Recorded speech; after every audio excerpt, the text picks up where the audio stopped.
President. What I'd like to do is have our union president for the Chula Vista Police Association and sergeant with the Chula Vista Police lead us in the Pledge of Allegiance.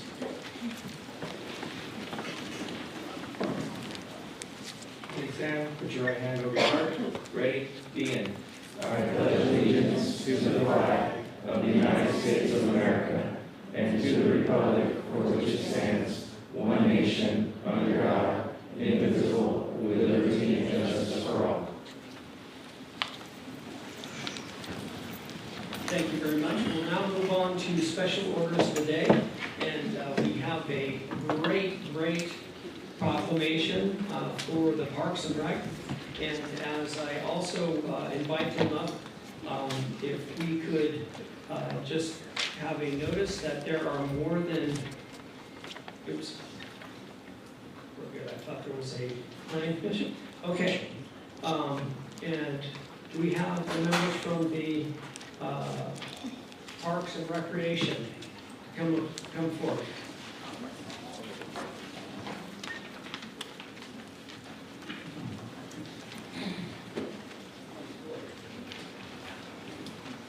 The neat thing is, not only do we have our employees, but we have members from our Parks Commission. So whereas Parks and Recreation is an integral part of communities throughout this country, promoting health and wellness while enhancing the physical and mental well-being of individuals and families who live near and enjoy access to parks and recreational spaces. And whereas Parks and Recreation promote mental health by enhancing performance and overall well-being while helping to reduce the effects and conditions such as depression, attention deficit disorders, and Alzheimer's disease. Whereas Parks and Recreation encourage healthy, active lifestyles by providing spaces for popular sports, hiking trails, swimming, and a wide variety of recreational opportunities, including after-school programs, school break camps, and youth sports. And whereas Parks and Recreation is an essential and adaptable infrastructure that makes our community resilient in the face of natural disasters and climate change. And whereas the National Recreation and Park Association is celebrating the 41st year of Parks and Recreation Month with the year's theme of the power of Parks and Recreation. Now, therefore, they proclaim that I, John McCann, 41st Mayor of the City of Chula Vista, along with the City Council, do hereby proclaim July 2026 as Parks and Rec Month in the City of Chula Vista. Please give them a round of applause.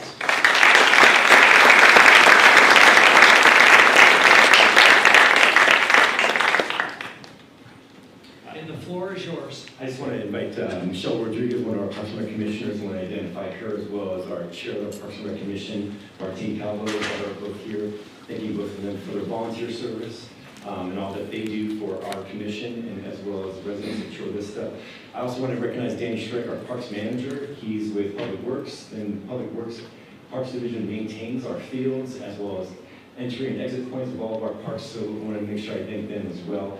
We have our whole team present here, almost all of our full-time staff also wanting to be recognized for Parks and Recreation Month. You have pins at the dais up here that say "Parks Make Life Better." That is actually the slogan of the California Park and Recreation Society, just to help you recognize that parks do make life better in our cities, and I think you all advocate for that as well. Thank you very much.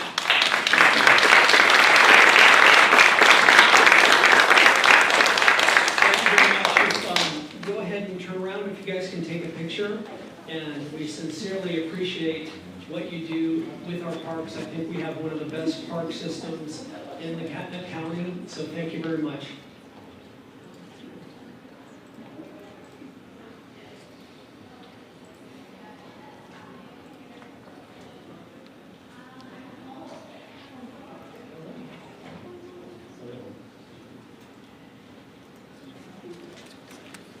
Thank you again. Please give them a round of applause.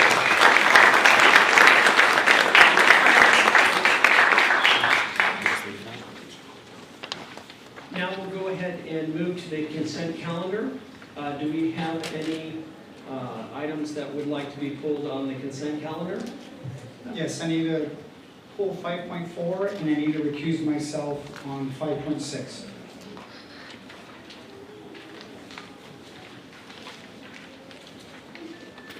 Thank you. Excuse me, Mr. Mayor, if I can interrupt. Councilmember, I recommend you state the reason for the abstention. I believe you have a property-related conflict. Is that accurate?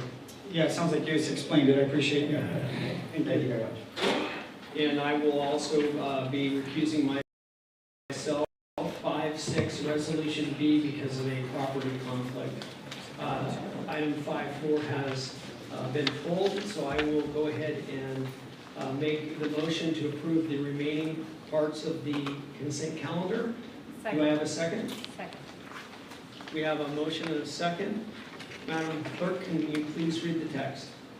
Yes, and Mr. Mayor, we do have one in-person speaker on this item. If you'd like us to proceed with calling them. Yes, please. John Acosta.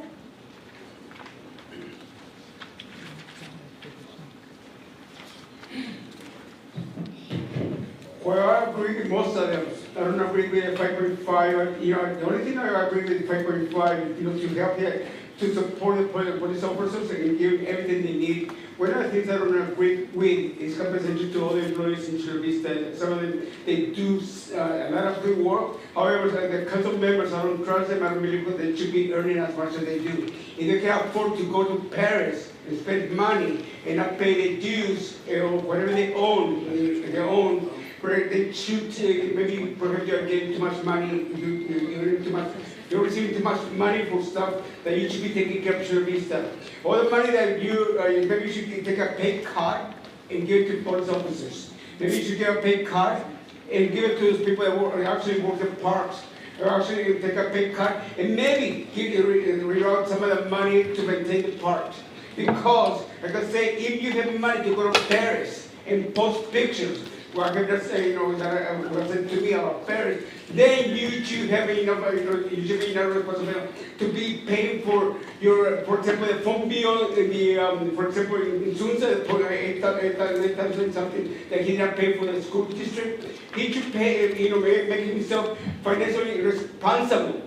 If he's not responsible, financially responsible, he should not be sitting there. In addition, remember, there's a racist incident with him. Mr. Costa, this is unrelated to the consent agenda. You'll have an opportunity to speak. Racism is racism. It doesn't mean when you talk about racism is racism. And therefore, Susan should not be sitting there in front of where he's sitting there. He should resign.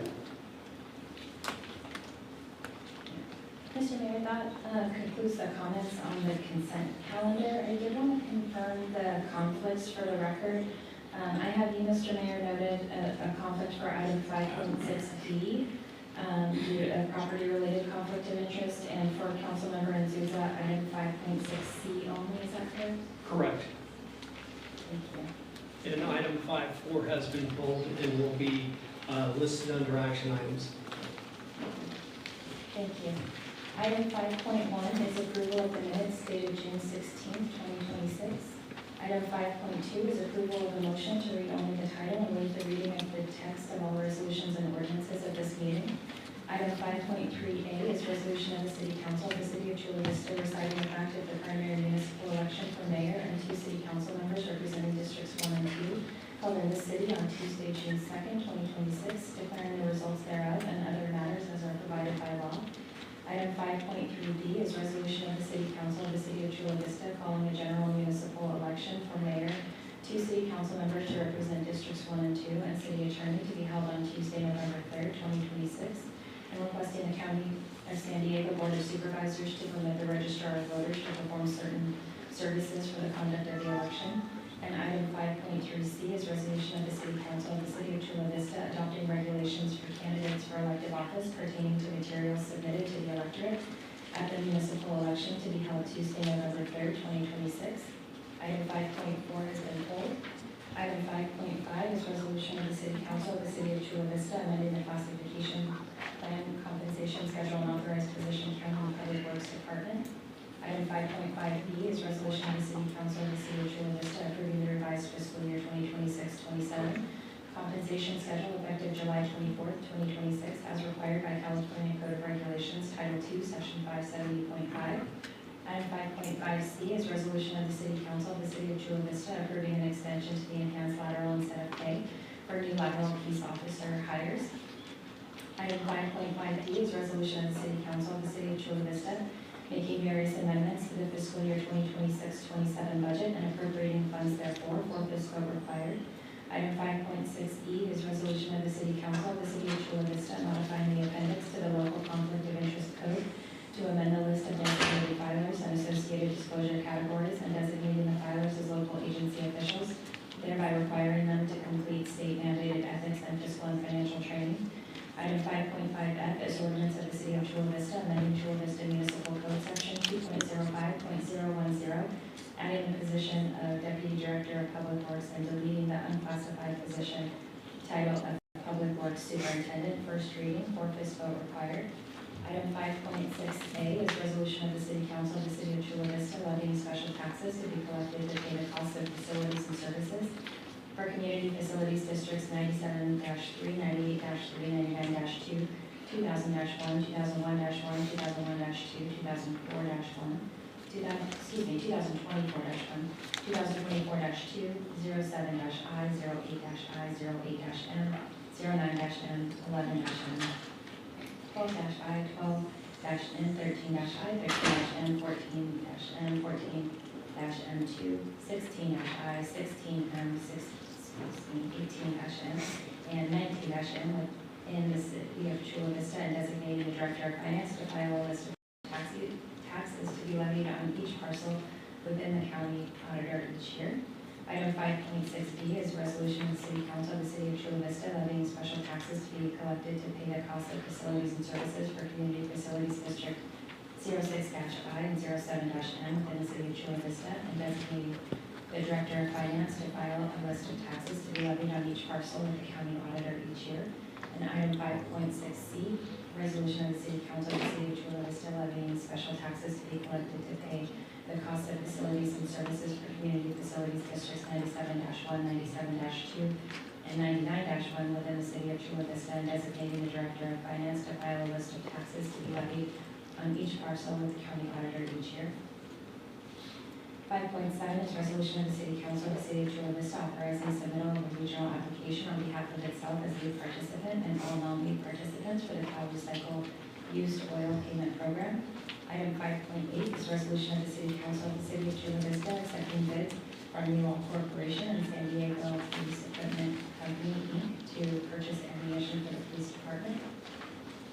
Item 5.9 is resolution of the City Council of the City of Chula Vista approving cooperative purchasing agreement for tree maintenance services between the city and West Coast Arborist Inc. That does conclude the consent calendar. If you will allow me just a moment to check with my team and make sure we got all the public comments.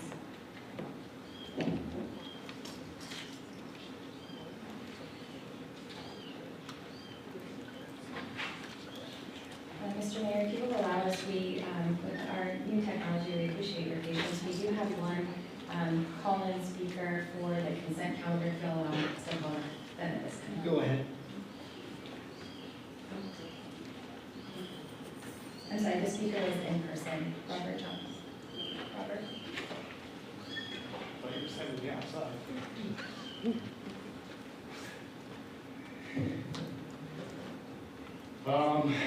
Hello, City Council. It's been a minute. It's good to have you back.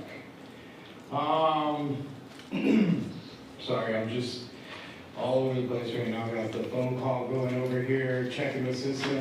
You know, in the beginning, when I signed up to speak, I didn't know it was required to put the number. And so there's a little miscommunication in that. Try to get it right next time. The approval of the meeting minutes, you know, it's interesting that when we talk about the items that you're going to vote on, because in some of the later items that will come up later, we're going to put the same boundaries on them that they have to approve the meeting minutes and I've always brought it up that I don't appreciate when meeting minutes are like delayed 5 months, right? Because the end result is what is finally passed, right? Until then, it's just a draft that keeps on going. 5.4 was another one that I had, but that got pulled. I'm just trying to get to the agenda, so forgive me. Don't do this, come prepared. Don't waste your time, you only get 30 minutes.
Hyperballs.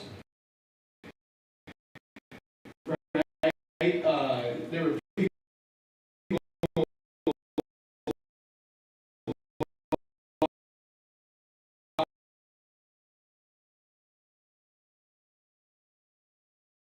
Are there any e-comments?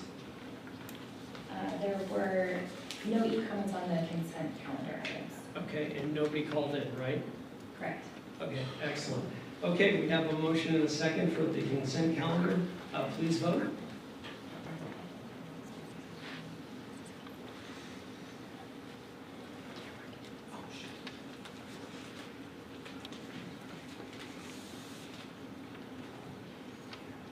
Just one moment, we will ask you to resubmit your votes.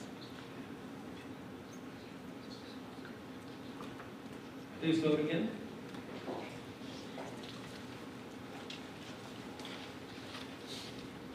And the consent calendar goes ahead and is approved unanimously with item 5.4 pulled.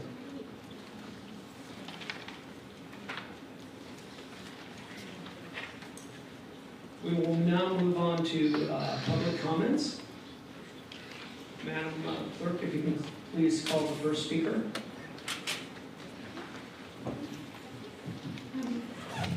Yes, under public comments this evening, we have 9 in-person speakers registered, followed by 3 phone speakers registered, so we will proceed with calling the first 7 speakers. The first speaker is John Acosta.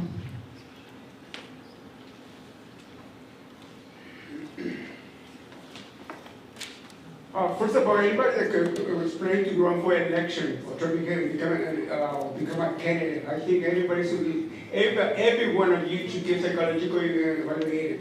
We have seen suicide, going psychotic and mentally unstable. And actually, by now, against a couple of senior people. Also, they should have an employment history. Employment history that will cover anybody that got fired for being a racist.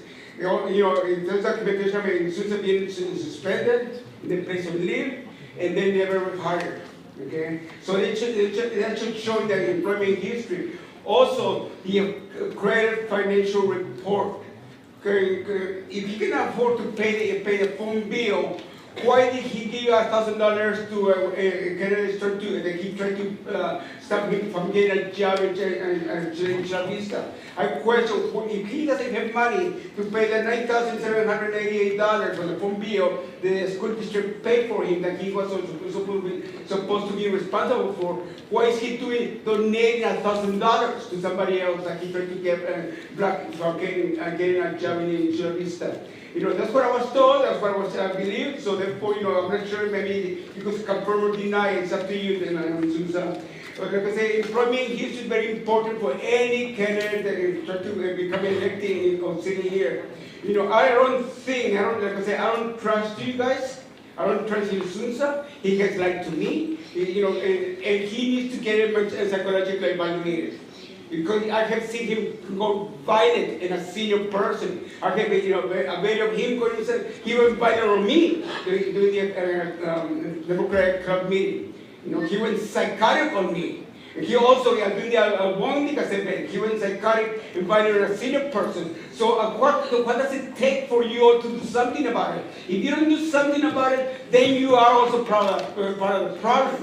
So therefore, I would suggest to you all, before you start going and voting for whatever Susan tell you to do, to evaluate his behavior.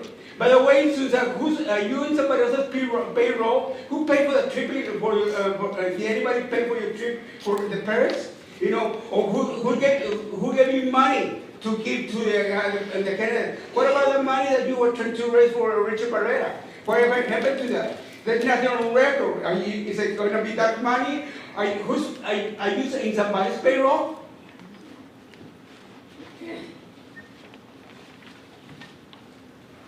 The next speaker is Richard Dolman.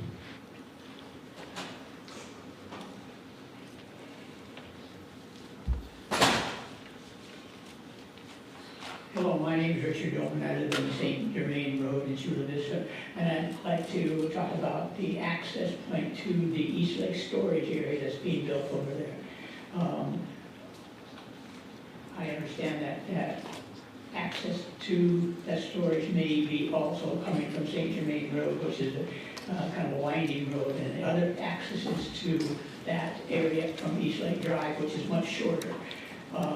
The access from St. Germain Road is a winding road, and when you have trailers coming through there for storage of boats and so on and so forth, it's going to be quite hazardous because and it also happens quite often that double parking along St. Germain Road on both sides, if the cars are there, and the distance between the two cars is about 20 feet.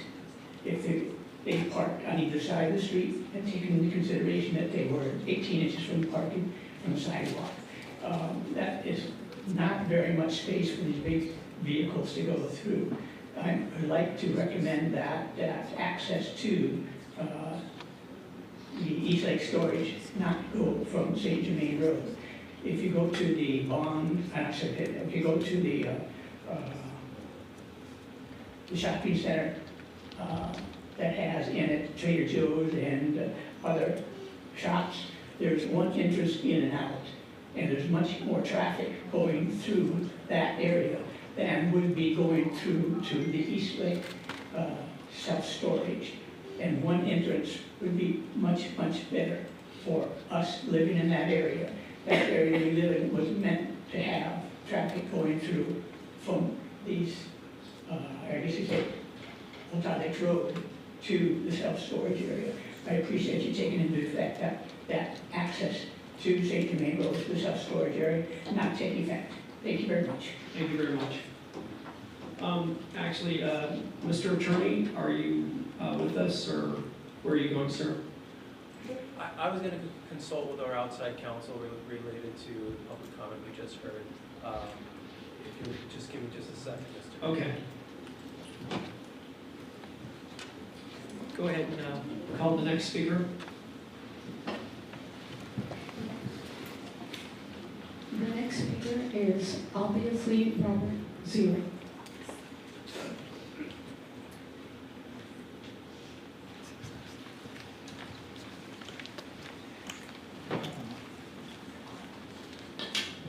Obviously. Thank you. You know, the thing I'm trying to warn people with the system is whether you're signing up multiple times using the same name, and then how do we know the difference? And so I put different names to try to help my comments get through. And then when you're signing up, it didn't say it on the page I looked at, it said it on a different page in like the info section, but it said to make sure to call from the number that you're listing, or else it's not gonna know what you're calling. So anyways, these are like procedural things that I'm dealing with, trying to give them the hardest situation, so that way when it comes up later, it's easier for them. And maybe I can help inform everybody else about that stuff too. I did already speak about some of the celebrations. It was good to see Chula Vista come together in all those. There has been some, I can't remember the last time I talked to you guys, so I'm just gonna say what I was working on before, which is with San Diego Community Power, they had a location that they were also with the JPA that was requiring signatures to attend these meetings. The wastewater, Jose Preciado is missing tonight, or else I would point to him because he's there with me at those meetings too. And that requirement to sign in has been removed. So as a open, meeting laws, it's good for the public to not feel like they're being tracked and traced. But it's unlike the system we're dealing with, where there's a requirement for, email and phone number. And so through learning all these different ways that different government agencies do it, a lot of them use Zoom, and all they do is require you to put up your hand in the meeting to be recognized. And sometimes that's a little bit delayed if the staff isn't watching, but I find it more open for the public to engage through a Zoom meeting.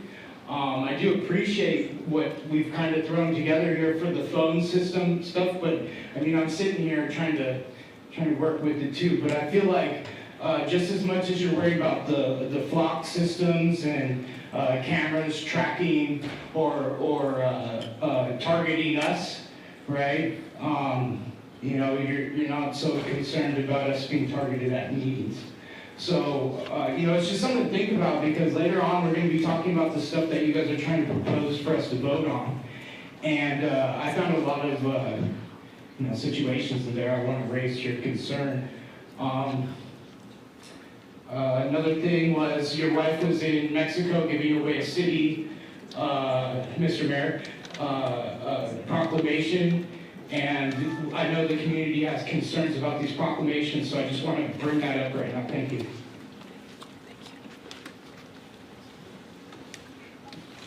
The next speaker is Angelica Martinez.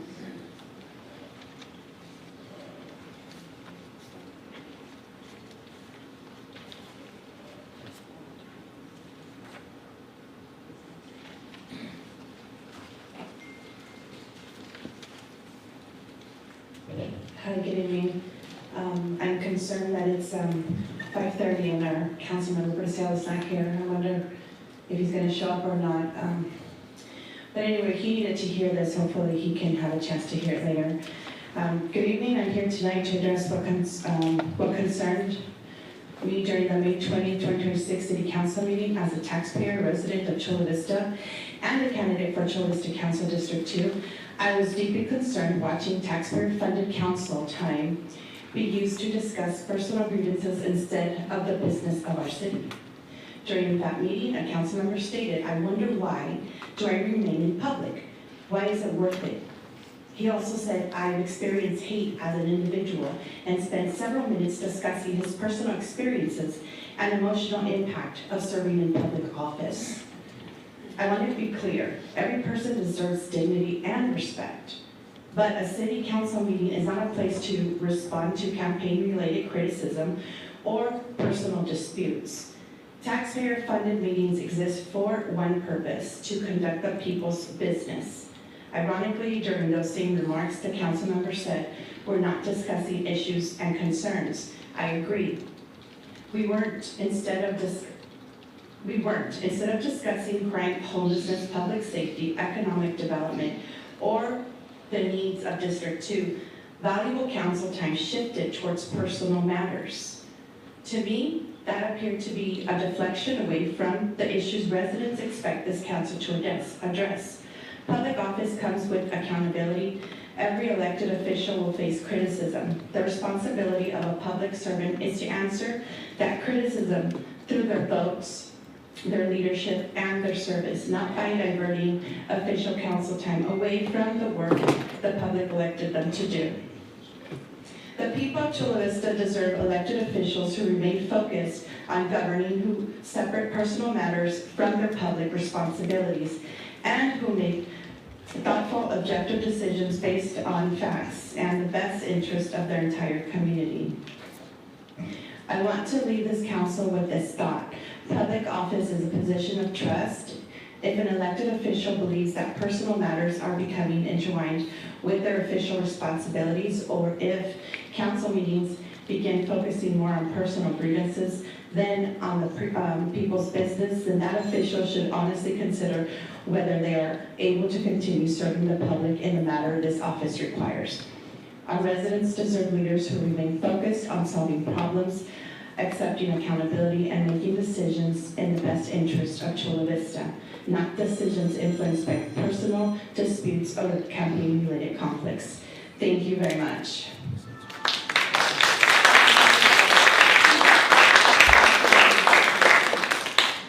The next speaker is Bob Strong.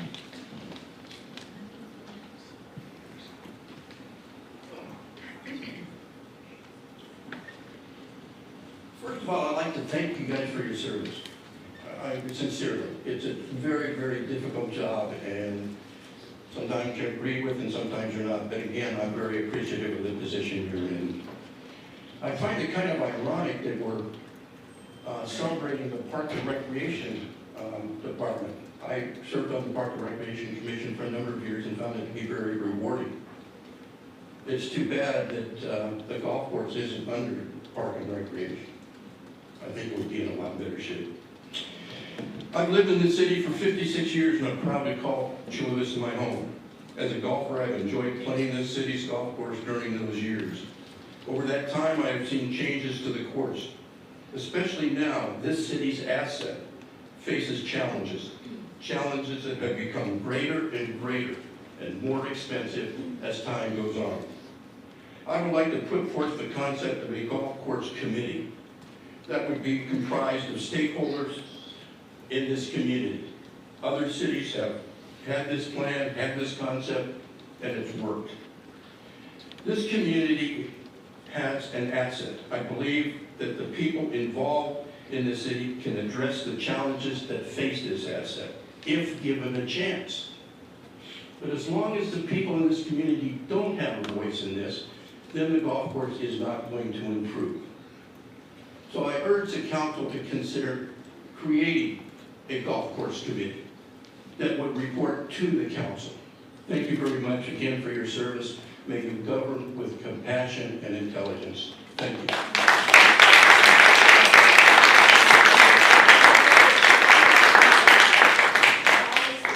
The next speaker is Liz LeBron.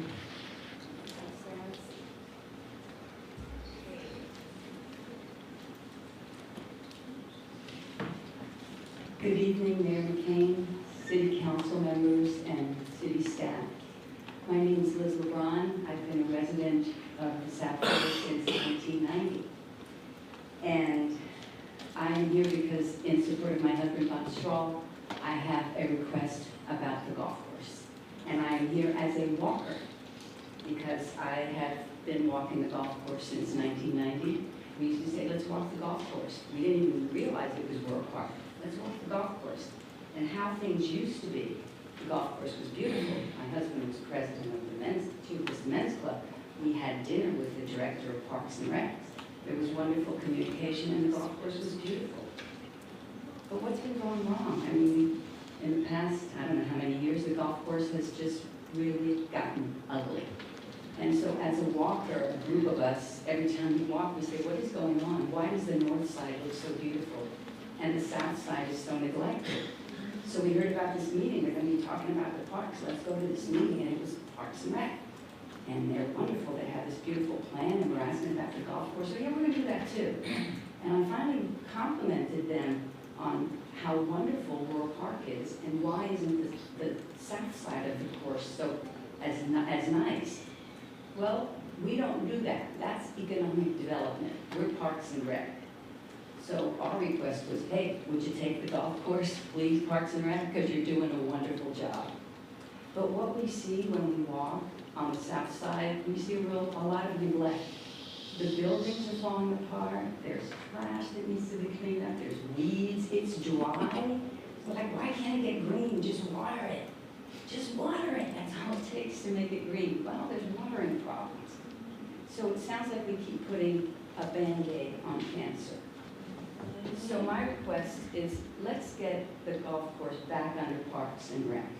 They know what they're doing. I find it a very serendipitous coincidence that they were honored tonight, because they do very good work. You should be very proud of them, and they would do a very good job with the golf course.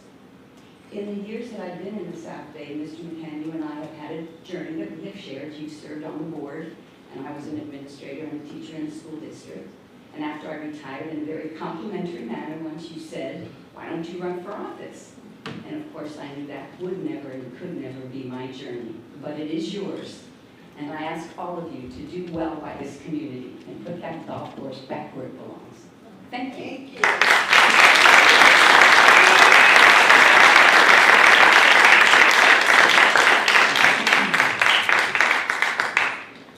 The last speaker during this portion of the public comments is Mark Liwag. The remaining speakers will be called during the second public comment period.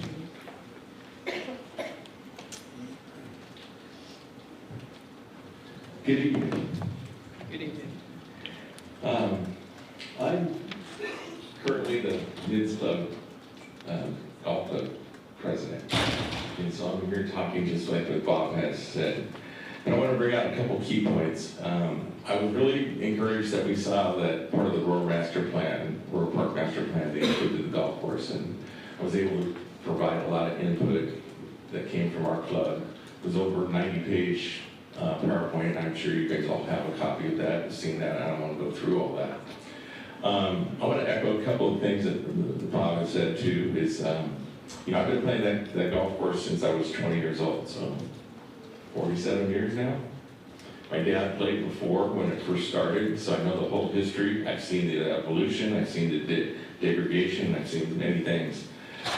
What I like to say is there are other municipal golf courses here in Southern California: Coronado, Torrey Pines, Balboa, National City, Brookside in Pasadena.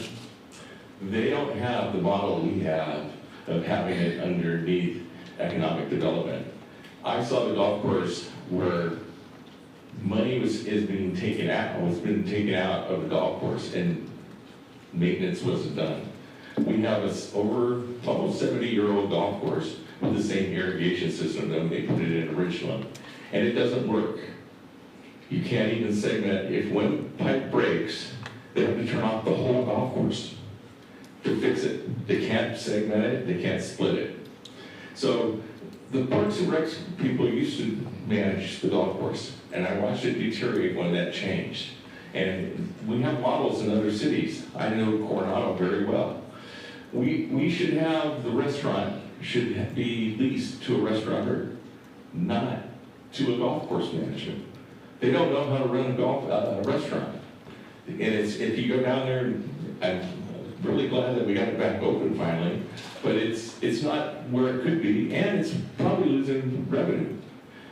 So there's more money that could be brought into the city if we made it private. The other thing I like to do is say is one last thing, and if I can, this will be the most important one. The golf course is a part of the stormwater runoff. And we just put a lot of money in 2 holes to repair them from the stormwater that's been going on. And the biggest problem is on the west side of Willow Street Bridge, it's way too high and the water can't run.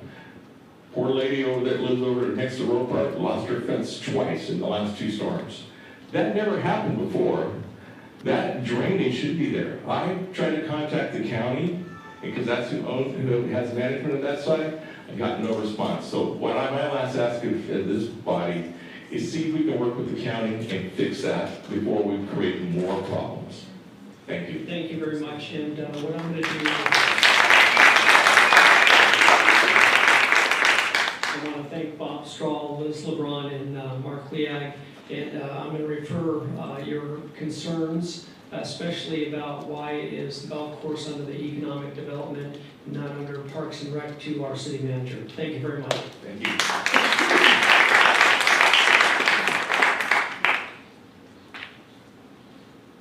Thank you very much. We will now, again, the rest of the public hearing or the public comments, whether in person or online, will go ahead and be heard later on in the meeting.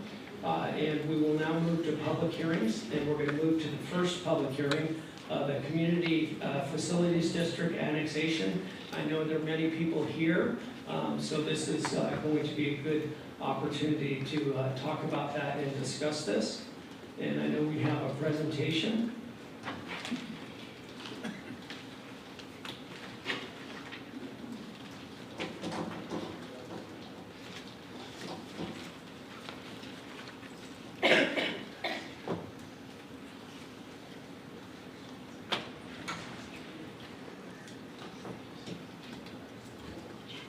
And this is the time and place for the public hearing in the City Council proceedings for the City of Chula Vista Community Facilities District number 97-2, the Reserve Maintenance District.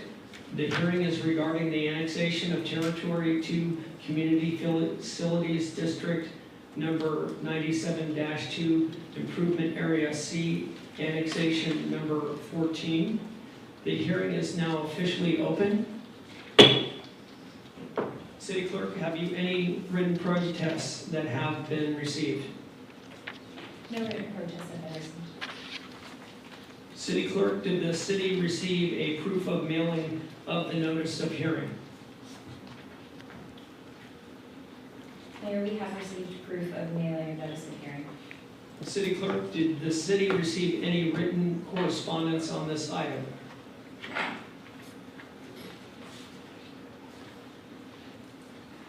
Yes, Mr. Mayor, there was one e-comment that was received on this item, and that was made available to the public and to the City Council.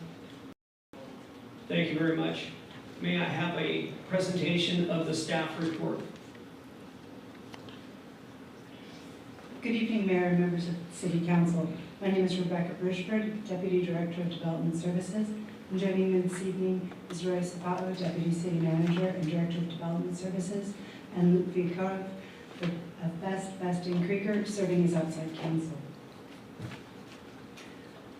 Tonight's item is the final action in annexing the East Lake Self-Storage Project into a Community Facilities District number 97-2. Staff is requesting approval of annexation number 14 into the existing improvement area C and the establishment of a new improvement area D and annexation number 1 of the new improvement area. These actions provide the long-term funding mechanism required to monitor and maintain both the Otay Ranch Preserve and the project's wetland mitigation areas, consistent with the project conditions of approval. The area to be annexed into the CFD is located adjacent to SR 125, south of East Lake Drive and north of Otay Lakes Road. This CFD was established in 1998 to provide permanent funding for monitoring and maintaining the Otay Ranch Open Space Preserve. To date, 13 projects have been annexed into Improvement Area C, which funds the resource monitoring program and preserve operations and maintenance. Tonight, staff are also requesting the creation of Improvement Area D, which will provide dedicated funding for long-term management of wetland and riparian mitigation areas. This new improvement area is intended to serve this project as well as future projects with similar mitigation requirements.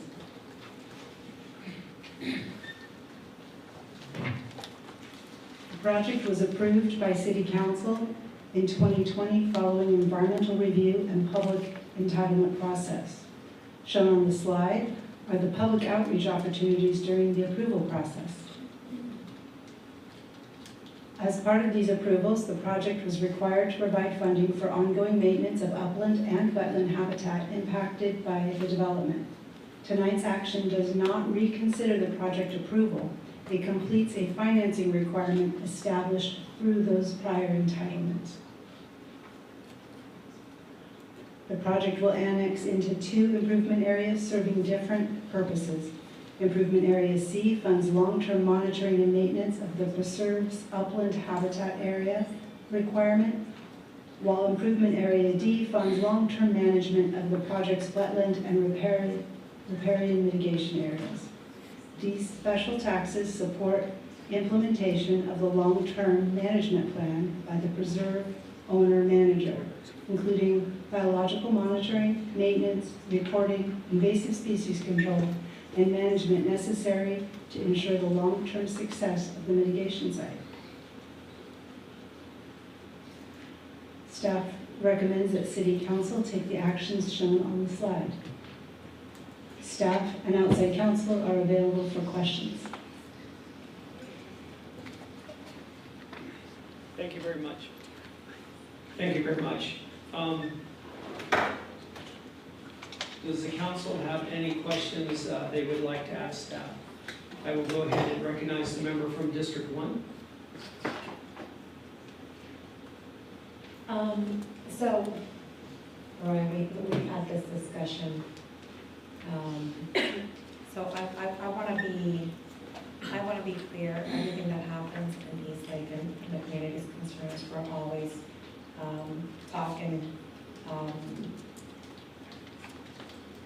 a lot with the community. We're always getting the community involved. And Roy, can you mention a little bit of the discussion that we had with community members? I think it was a week and a half ago, regarding certain issues, and that we made some recommendations to reach out and sit with a few of the constituents and the developer. Just very briefly, and can you really specify what this is about, what we're seeing today? Yes, thank you, council member. The item that's before you tonight, it's a funding mechanism to fund ongoing maintenance of such mitigation measures that was indicated in the staff report or in the presentation tonight in perpetuity. That is a requirement of the development. As indicated in the presentation, the City Council in 2020 approved the entitlement for the East Lake Storage Project. That entitlement included several conditions, including the requirement for a funding mechanism for the ongoing maintenance of the mitigation measures, and that's the item that is before you tonight. You mentioned the conversation we've had with some of the community members regarding this issue. The recommendation that we provided to the community, considering that this item has been, or this project has been approved, is to coordinate with the property owner for them to consider some of the changes that the community were requesting. Given that the item was already approved, the city is obligated to issue permits consistent with the entitlement that was approved in 2020. The request by the community to make some of the changes to the project were outside of the city's purview at this time, unless the applicant is amenable to such requests. So that was the recommendation that we provided to the community members. I'm bringing this back because as we heard important concerns from the community regarding traffic impacts on St. Germain Road, that this is something that along the conversations that we had before, I mean, this was way before I was in the city council, this was in 2020, I came in 2022. But I think that we need to invite the developer to sit with the community. And I said this last week and a half that we met with community members. I invite publicly the developer to sit with our community and think of the solutions, holistic solutions that we can bring together. When you decide to develop, when you decide to invest in a community, it's because you want to belong to this community. And I invite the developer, and I want to sit in, if you can reach out and have them sit with us and see how we can have a community forum. I know you gave us a timeline since 2018 to 2016, if I'm correct, when this all started. And I just want to make sure that we can bring the best solution, a holistic solution to the community that surrounds this business. And I want to see it be brought to the table as soon as possible. I'm highly concerned. I don't want to affect the community in any way, and it's my obligation to represent them properly. So that's something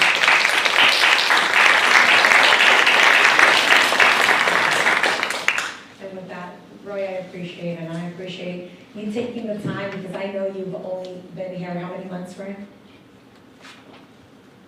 I lost count. 10 months. 10 months. So this is a project, and he put together, and it's public information, a timeline that starts and it dates back all the way to 2016.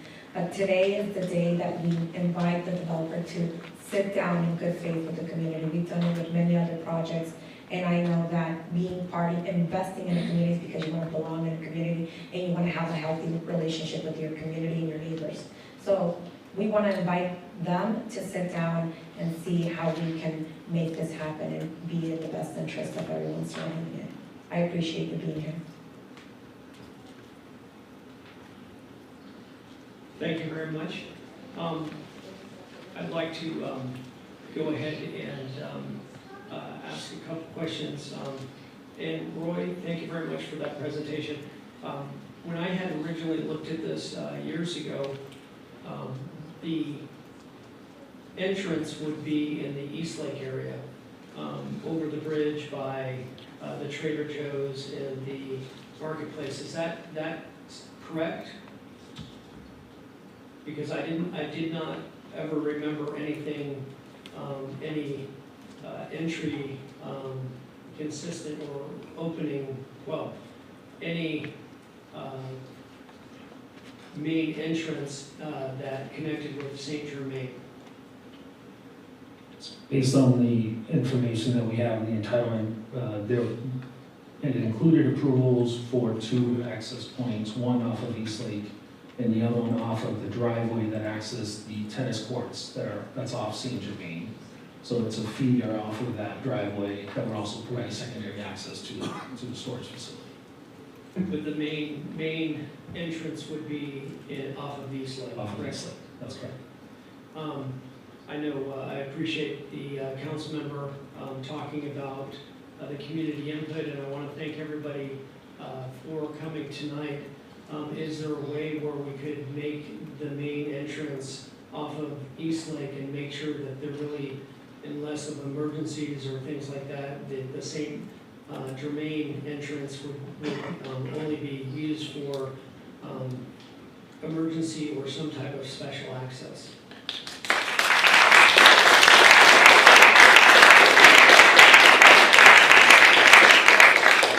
Thank you, Mayor, for that feedback. We will consider that. We'll take it back and coordinate with our fire folks and see if that's something that they're amenable to. We also need to look at the entitlement to make sure that the entitlement now requires 2 access points.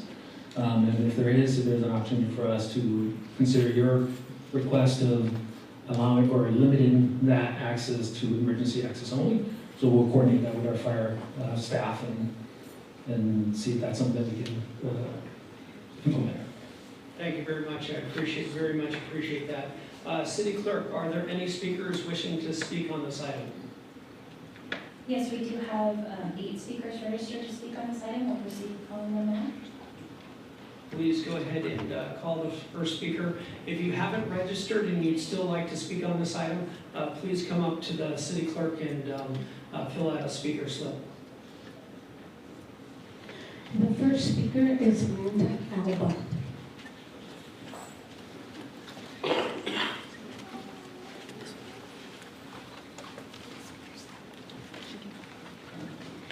Good evening, everyone. I am a long-term resident of St. Germain Road. I have raised my children there. I've been there over 13 years. I have 2 of my 4 children here with me. I have always, and as you could see, we have plenty of neighbors that have come here that we are very angered about this road that is going to go through our neighborhood. You can put up all the dates that you want to on the screen, how many times you talked about this. I live there, I've been there for over 13 years. I had no idea what was going on. And I find it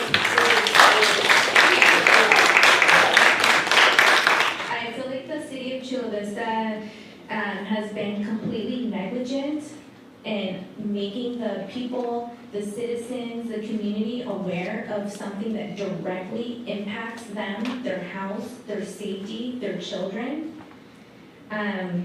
You guys have no problem getting my email address, getting my home address, coming to my house, sending me mailers when re-election time comes around.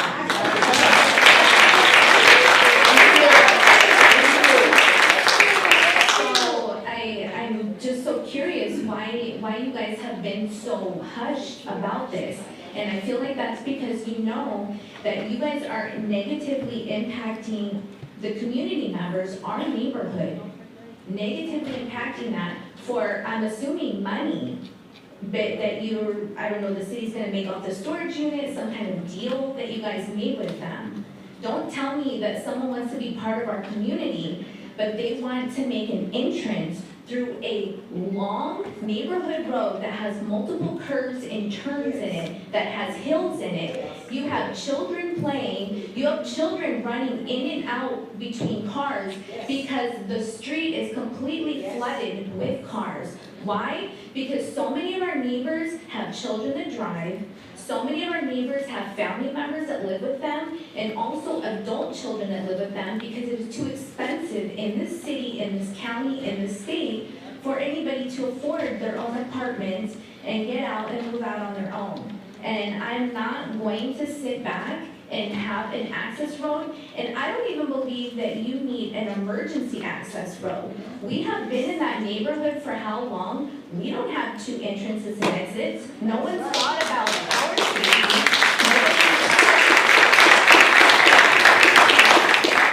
Nobody's been concerned about our house, the prices of our house, the prices of our family, and our lives. Why are we worried about a storage unit having 2 entrances and exits regardless if it's for emergency purposes or not? We don't condone this, and we're not gonna sit back.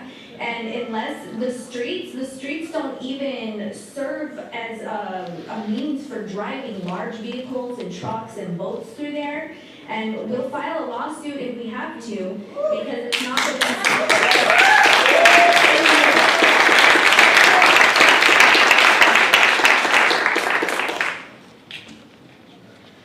The next speaker is Robert Zero.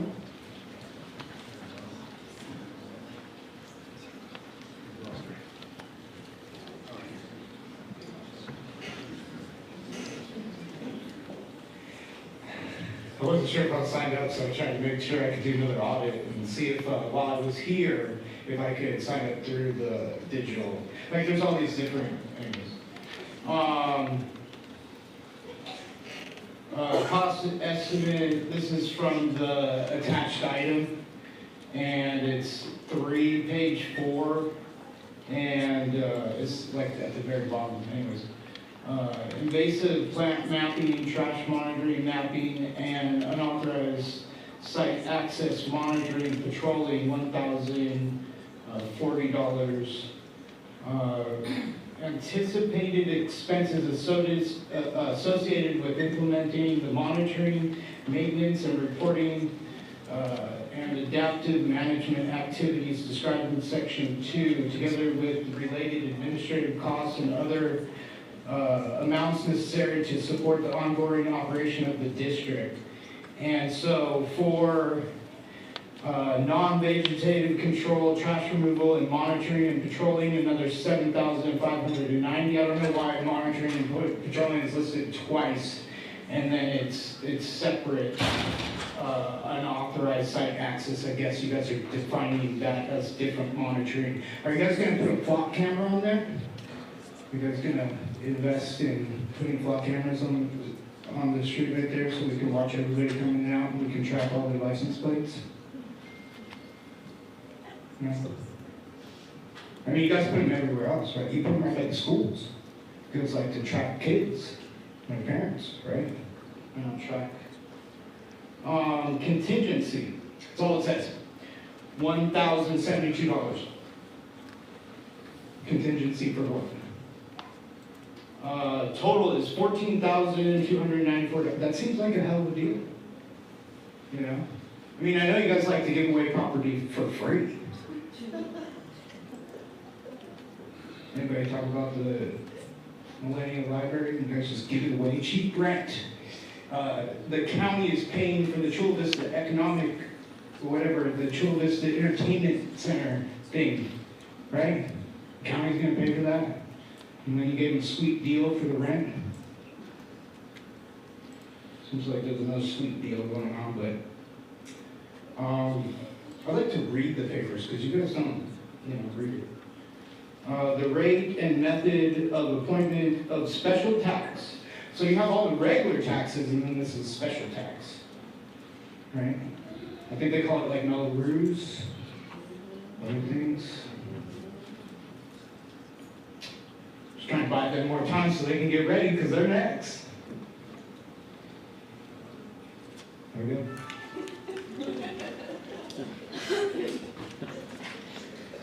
The next speaker is Cynthia Garcia.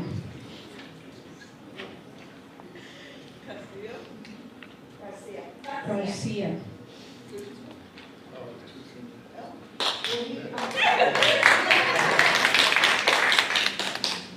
Thank you so much for your time, everyone. I appreciate you for this moment. I also live in the community where we're talking about in Eastlake. I have been in that particular community going in about 20 years.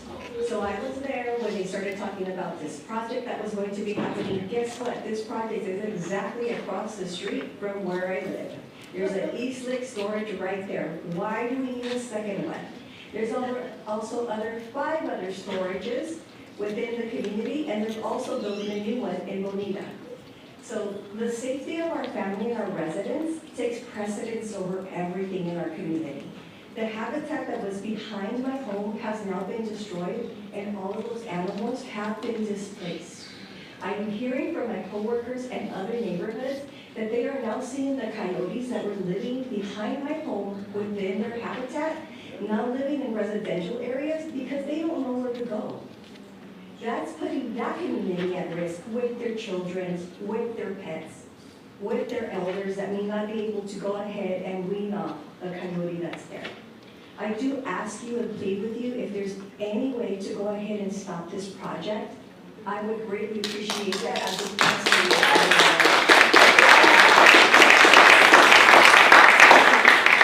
Now, the main entrance, Mayor, that you were talking about going off of Eastlake Parkway is a street that's a one-way street, and it has a center divide in the middle. I am not sure how an RV or a boat is going to be able to fit through that entrance that's there. I'm also under the understanding that it's going to be either 2 or 3 buildings that are 3 stories high. And I don't know if you guys know that as well. No. Yes. So it's very important that as a community, we have all of the information conveyed to us and not have us be able to go ahead and go through hoops or circles or not even being aware of the meetings that are happening for us. As you being our people that we are to trust, that we go ahead and vote and place you in this chair to represent us, especially you. Please help us, guide us. Let us know what's going on within our own community because we were all blindsided. And when we went to go ask information from our HOA, they said, we have no idea what you're talking about. So if our HOA doesn't know and is in community with you, how are we going to go ahead and know? So I appreciate everyone from my community here. If we could chat outside, I would be.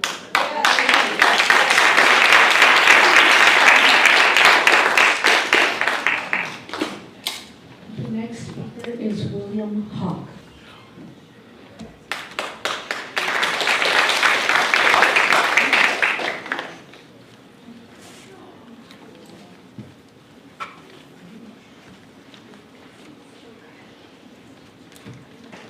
Good evening. My name's William Howell, True Vista, born and bred, raising my family. Some of you guys know me. Been here a couple times. And I live on St. Germain. I'm raising 4 kids on St. Germain right now. And my primary concern is their safety and routing all those vehicles through. And she pointed out something really good. The infrastructure on East Lake Drive wouldn't support those vehicles coming through. So anybody that's doing their homework before they're going to drop their boat off for the winter is going to realize it might be easier to come through our neighborhood where my kids are running up and down the street and playing. And it just doesn't sit well with me.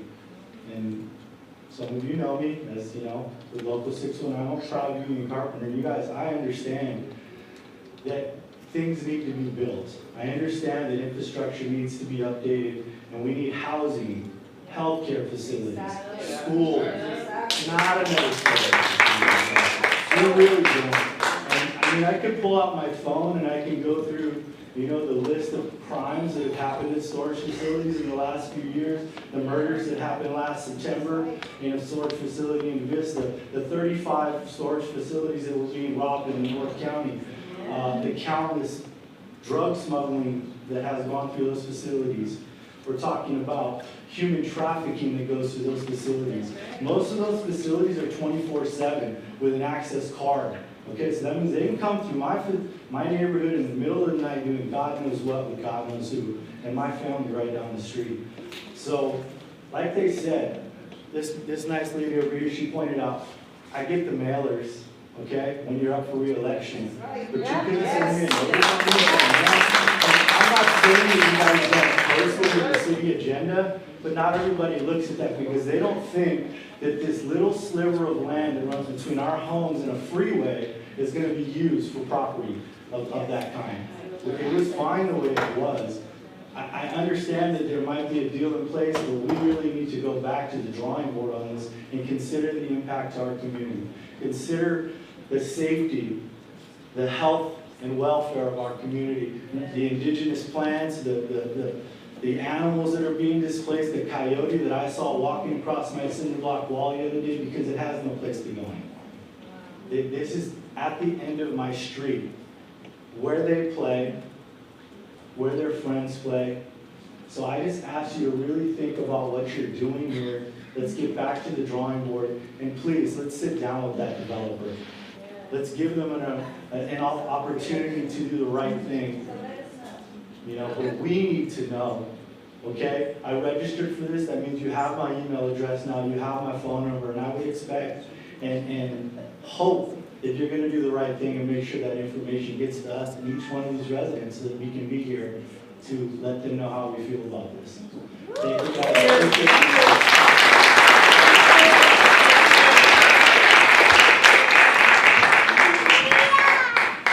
The next speaker is Cynthia Castillo.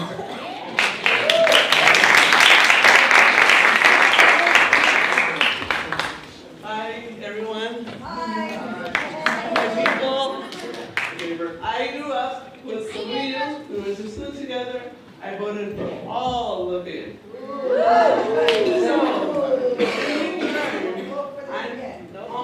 I need to reconsider the storage facility. We don't need the storage facility. We need safer streets. We need our streets to be repaired. We need speed bumps because our kids are almost We're pretty much all avid walkers. The traffic through there, in and out, from Otelix Road to Camelot is horrendous. Now you guys building those sheds, that's what I'm gonna call them, those sheds, is gonna make our streets a lot worse. I raised my kids. We all raised our kids there. We all went to the same schools there. So please, don't make this about money. Make it about our people.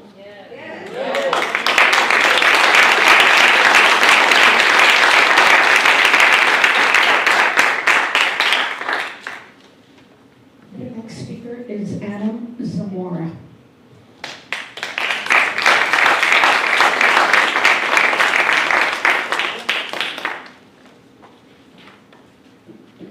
Good thank you for having me here.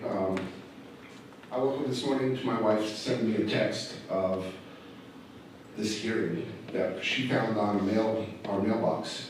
And when I drove out, I saw it on every mailbox. We didn't know about this. I texted 3 or 4 people here, and they spread it out as well. So we were just hearing about this today. And I don't know about anybody else, but we probably took time out of our work just so we can make it here on time. Just like everybody else, I have the same concerns. I get you're entitled to having the storage there, and that's fine. What's not fine is the access to that storage from our street.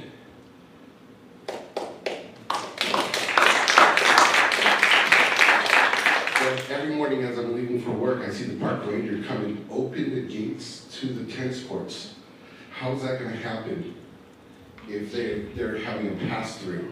Are those now not gonna be there? All the things that have been said about the coyotes. I lost my chickens because of the coyotes and the raccoons that are now in my backyard. I had to put 2 of them down because they were eaten in half but still alive. I've given eggs to these families here. I'm concerned about our street, our safety. And Ms. Chavez, you say you advocate for investments in public safety to ensure community well-being. I hope you're on our side on this. We are really just concerned about our kids, our street, and what it brings for us. We didn't buy into this neighborhood for access. We bought into this neighborhood so that we have a community. I see everybody here walking, Amanda. Your dog pees on my yard. We know each other even if we don't know each other's names. That's the community that we have here. But for the 30 kids that are on St. Germain Road, and we had to count, and it's roughly 30, we're concerned for them. We're concerned that our road is going to be utilized more and in disrepair. And then what? We just have a bad street that we can't get fixed. We already have people coming into the tennis courts that speed down the street because they don't care about our kids. We're asking for speed bumps. We really just want our community. As one guy said, Trader Joe's has one in and out. The storage unit that gets less people is going to have 2. Thank you for your time.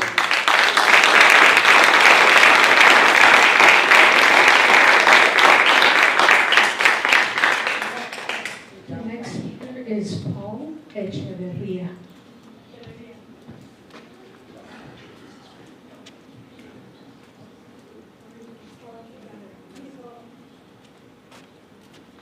I too live on St. Germain, 924 St. Germain Road, for 28 years. Bought that house on that street because it's on a cul-de-sac. And now, on a cul-de-sac that I bought for, and right now my kids aren't little anymore, I'm playing in the street. But like all these people said, they have kids. My kids are grown up already, but adults, but all these kids that we see, they got basketball courts. I mean basketball and, they play basketball on the street, nets and everything out there. It's great to see these kids playing out there, little kids. And it's just a travesty, I think, that what's gonna happen is after all these years of living there and having bought this house, because it is a cul-de-sac, so the kids can play out there safely, to now join a commercial facility. That is just a horrible thing to do.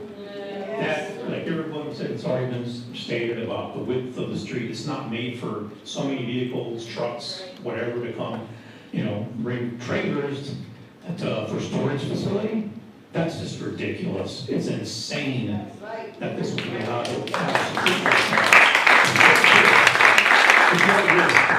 just for a commercial facility that we did not buy that house for.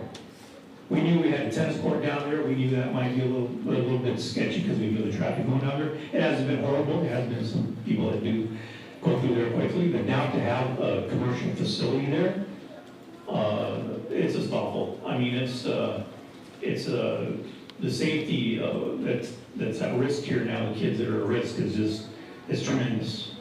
And I think you're gonna be hearing about that. If you do open that street, you're probably gonna have a lot of lawsuits because injuries are happening to these little kids playing on the street. It is just horrible.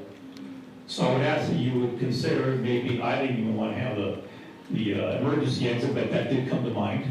That's not a bad idea, but who's to say that later on somebody's not gonna say, oh, we're gonna open the gates, we need that access too. So I would say, I would totally opt out of having any entrance into the facility from St. Germain for all these families.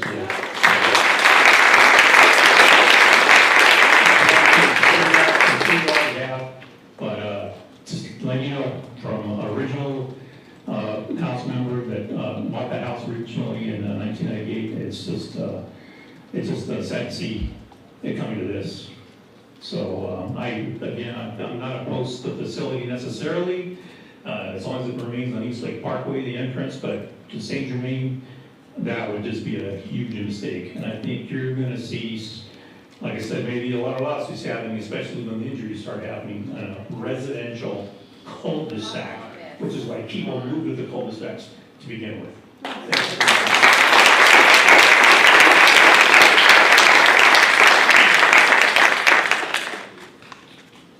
The next speaker is Steve Linden.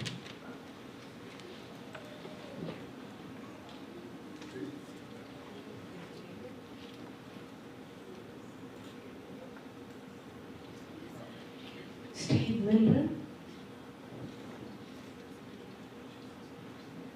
He's coming.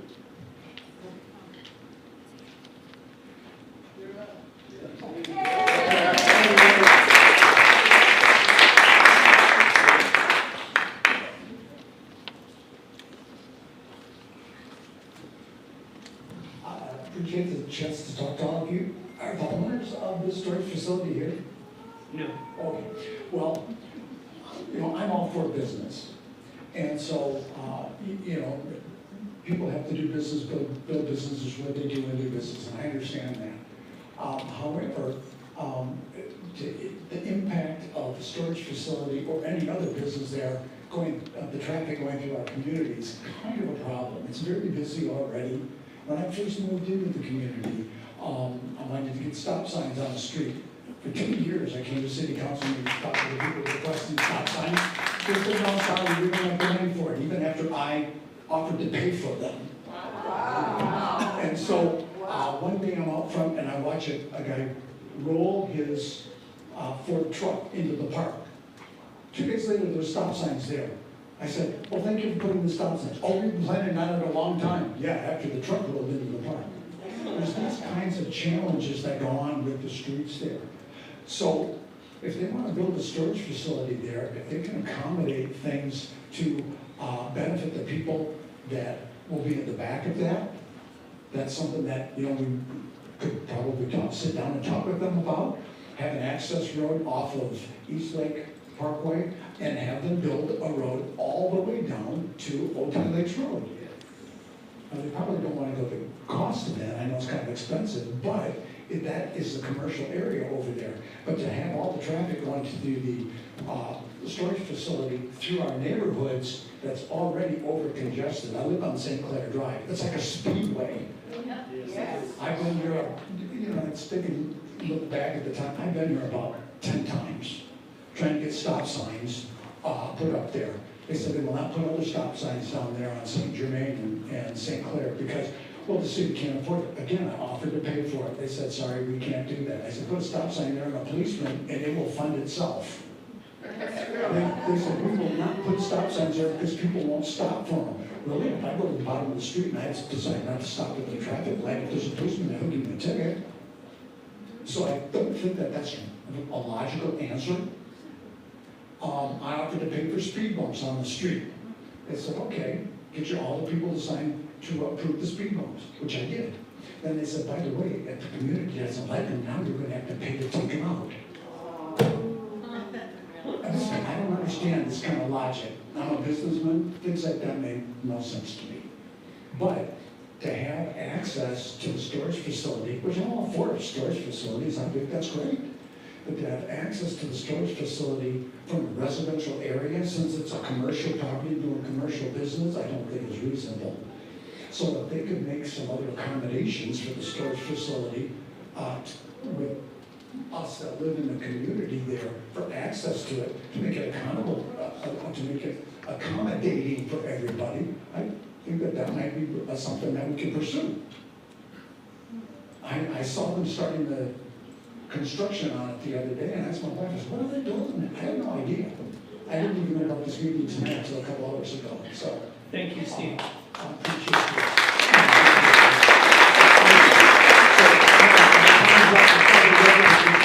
it. So, anyway, but if you could sit and talk with them and maybe work something out, that might be accommodating. But to have an entryway through the community is not a really great idea. An emergency fire truck access, I mean, I can understand if there's a... Thank you very much, Steve. Okay, so thank you. Bye.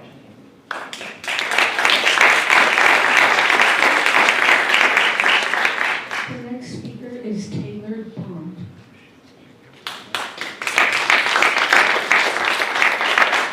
Hey guys, Taylor Bond. I'm a proud father of a 2-year-old girl. She's beautiful. I wasn't going to say anything, but pretty sure they covered all of it. But I live right there at that cul-de-sac, and the city staff said something that we looked over all the plans and the proposition for it, and it said specifically that it was going to be used for emergency access. Is that correct? And you said, we'll see what we can do. It specifically says for emergency access only. We will look into that and clarify whether... You don't have it right there? I do not. And you don't know? I do not know. And I found it. And I can't confirm that until... You gotta go down this for emergency access only. I wouldn't want to stop a police officer or a fire truck from saving somebody's life.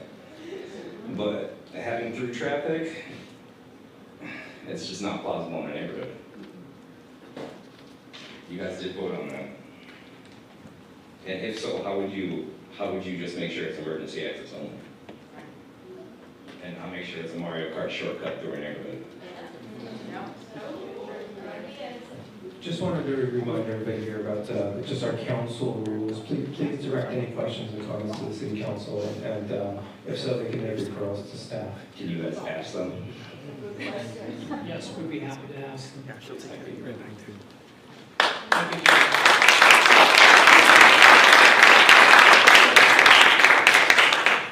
The next speaker is Yvette G.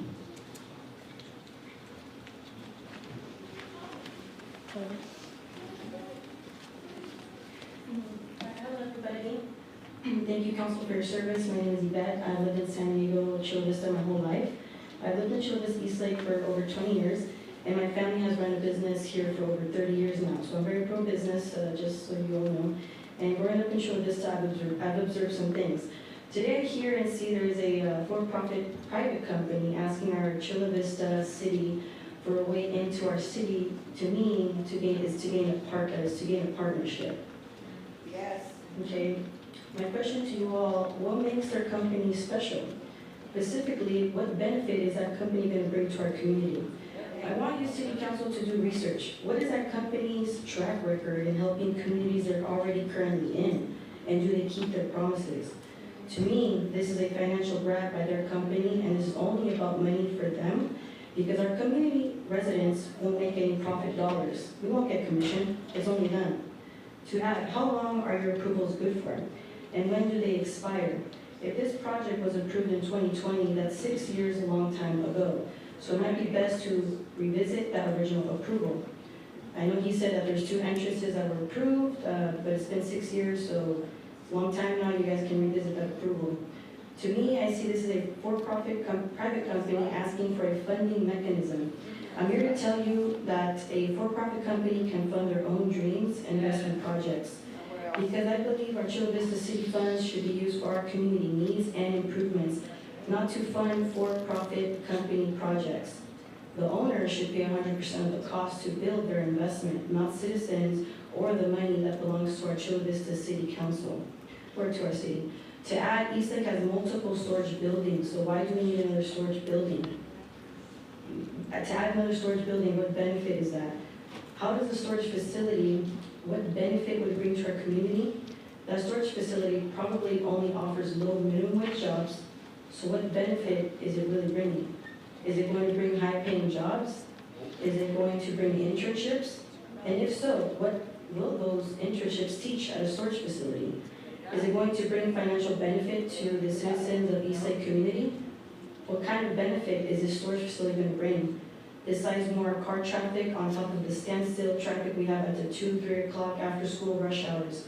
City Council, I urge you to cancel this for-profit private investment and approve a better community project.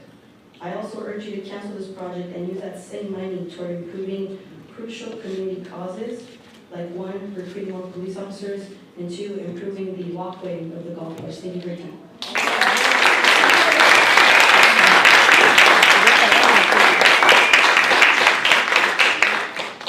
The next speaker is Linnea Hawk.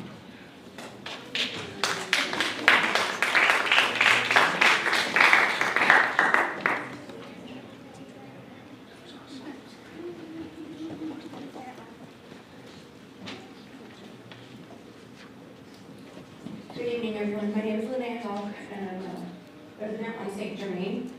My husband, William, came up here earlier to speak, and as many of you heard, I mean, we all have pretty much the same concerns.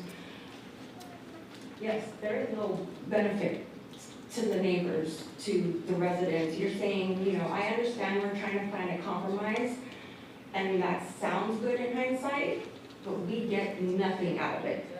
If anything, we get the brunt. For lack of a better word, the SHIT stick end of it. Our kids are going to be the ones affected by this. Some of the neighbors that, like they said, they've been there since the beginning.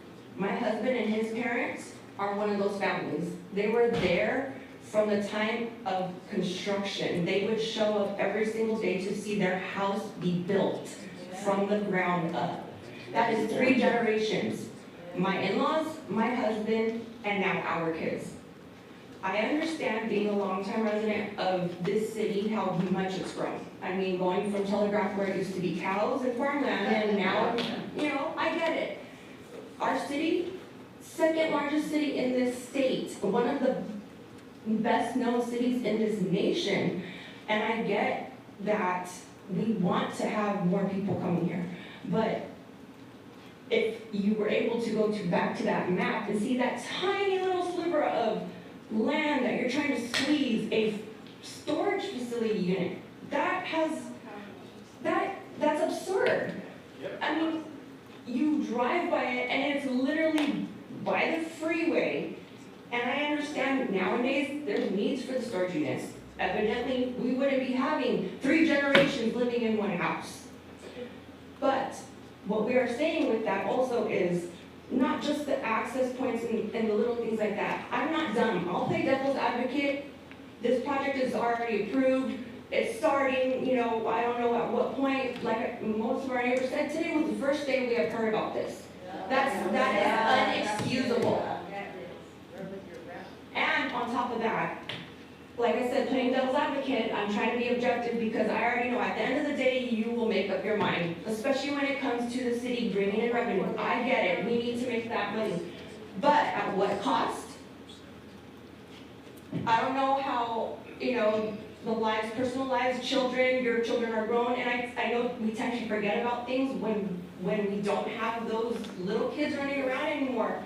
But at some point, you guys were all little kids running around your neighborhood too.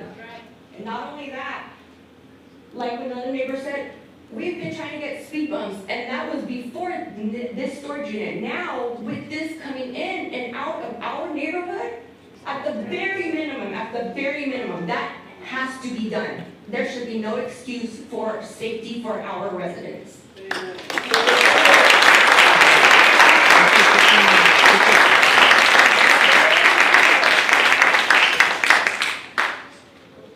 The next speaker is Maria Reddy.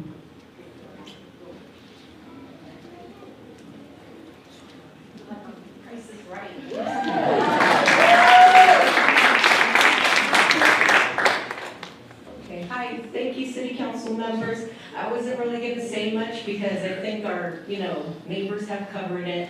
But I am gonna say, I'm an original OG of the neighborhood. My son, Joshua, graduated with one of your kids at Eastlake, so I don't have little kids. But there's a lot of little kids that live there now that I want them to have the same opportunity that Joshua and Mia had, when they grew up. Because everybody bought it, because it was a semi cul-de-sac, and the only people that went up there, for a long time, there wasn't that many tennis players, But now, to open it, I want to say, I am the person that put it on the mailboxes for all of you.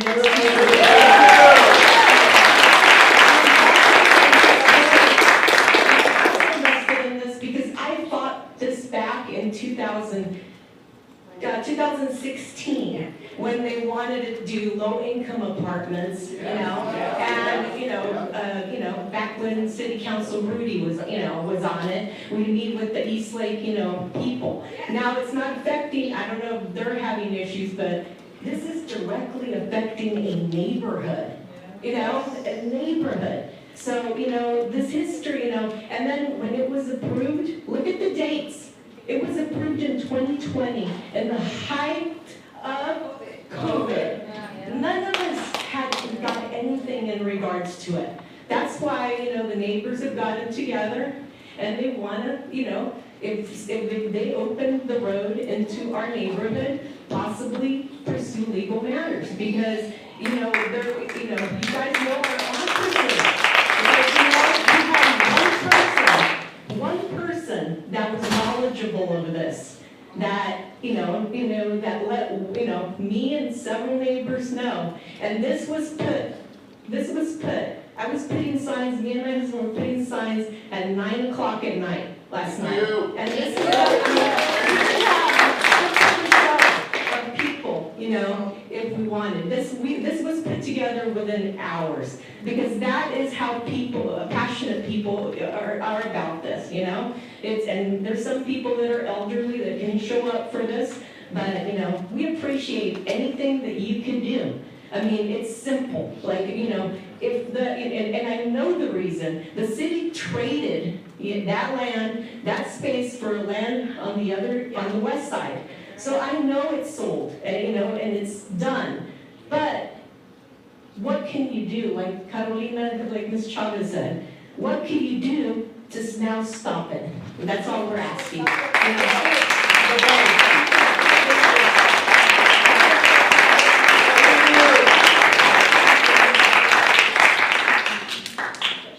final speaker for this item is Jose Avalos.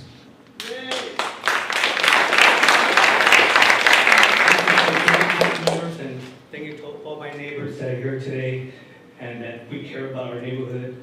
I just want to say that there's too much traffic going in already. When I first moved in, I loved that it was a nice, nested, hidden gem. No traffic. The only traffic that we were getting was from the tennis courts. We have a lot of tennis lessons going on over there right now. We have maybe 10 families there at one time dropping off 10 kids. So if you multiply that, 10 family members dropping off each kid, going, dropping them off, picking them up, coming back, that's 4 times for one parent. So 10 parents, that's 40 times within an hour of one lesson. So by adding more traffic, that's going to be a safety hazard. And I was thinking, since one of my neighbors also was telling me about from Eastlake Parkway closing off that tennis court off and making a cul-de-sac again, like the way it was intended to be, and have those tennis players, instead of speeding through St. Germain and causing accidents.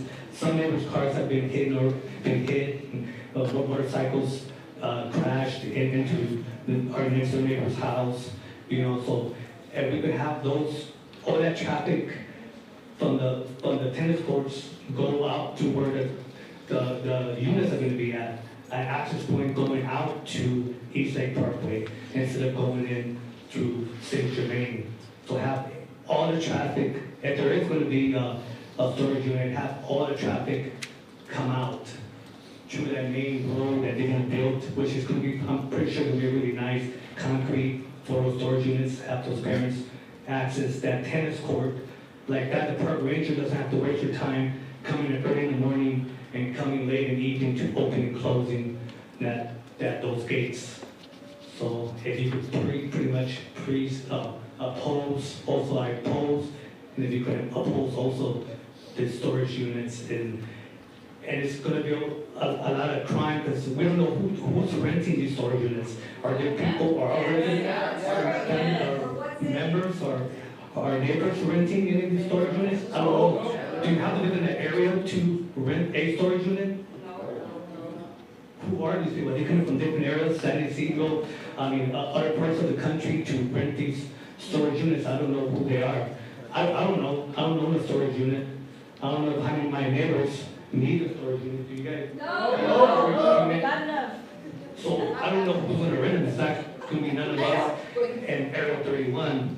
So if you could please oppose this development, so it will make it a safe community for our kids. Oh, sorry. Thank you for your time. I appreciate your decision. Thank you.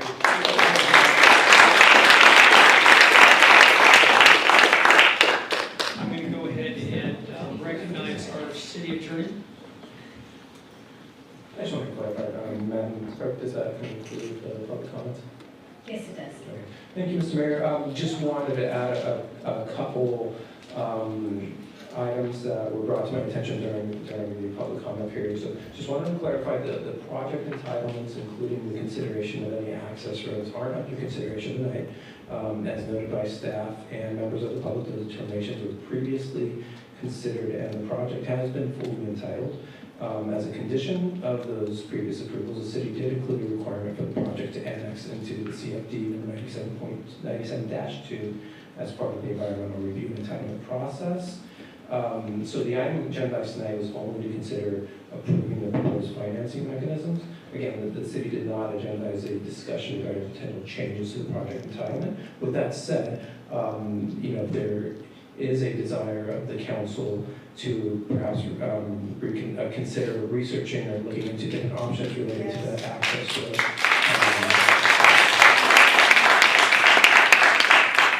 The council can seek consensus for a staff referral to look at different options related to the access road, including modifying future access or even closing that road if necessary, without any guarantees at this point. That's something that staff, in conjunction with my office, could look into. But we would need a council consensus to take that additional step.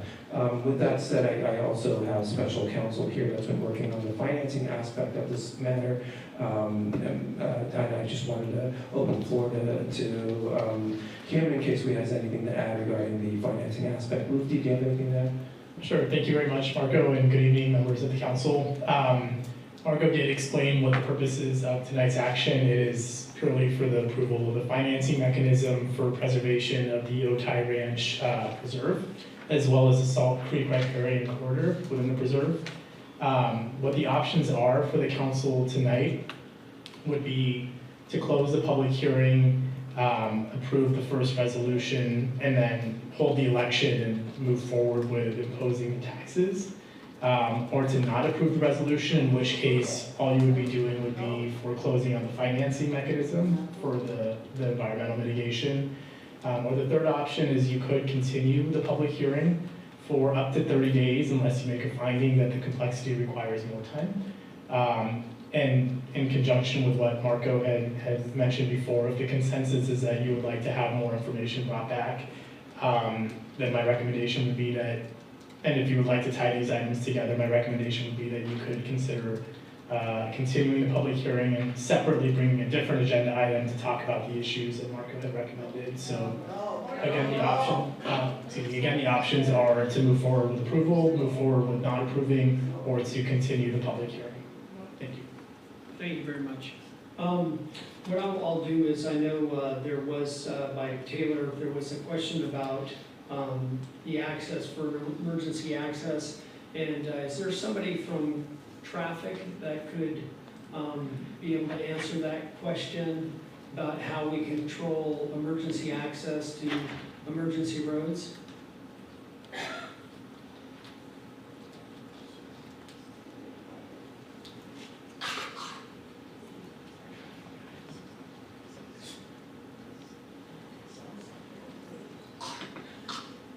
Thank you very much. Good afternoon, Louis Shar, Director for Engineering and Capital Projects Department.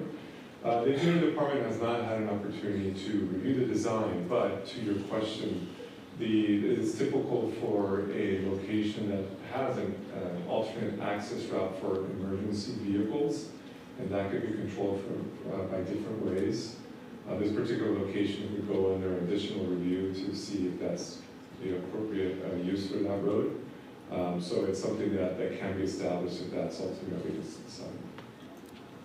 Thank you very much. What I'm going to do is I am going to make a referral, because I do remember reading this, that the access for St. Germain was supposedly or was considered to be only emergency access. So I would make a referral, if we have consensus, to the city manager to verify that that road would be emergency access, and to see if we can do anything else to protect our citizens in that court. So do I have consensus? I'll support it, but I have to speak to it. Sure, go ahead. I want to support it, but I want to speak to it. Given that this was agendized just to discuss a special tax on the facility, I want to ask the city attorney.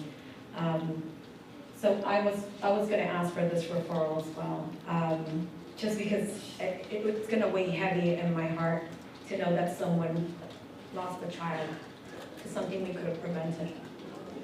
I want to hear back a possible solution, a possible alternative to see if we can pause the site access. I don't care if it's an emergency access. I want to pause it until we see it come back to council. That's why I'm supporting it tonight, the referral that we made. But I want to see an updated traffic study, and I want to see if we can pause the access to the community.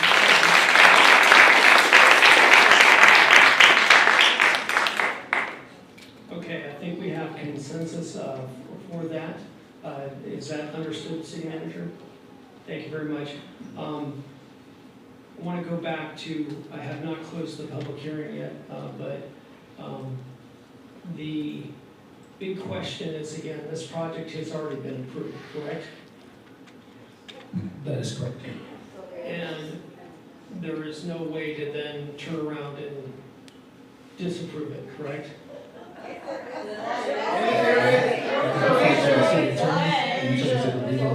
Hold on, let's listen to. Yeah, I would defer to our legal or our city attorney on the legal implications of such action, but that is defer to our city attorney. Okay. As far as the project itself, I mean, we would need some time to go back and research what options the city has. If that's a desire of council, we can do so and report back. It wouldn't take us long, but this item was approved back in 2020, I think before most of the people sitting on this dais were here, so we'd have to go back and do some research. From just a practical standpoint, I mean, anything like that would need to go potentially back to planning commission as well as city council, and would need potential negotiations with the applicant / property owner. So that's certainly something we can look into. If Mr. Mayor, if you'd like to make a referral, then there's council consensus for that, we'd be happy to.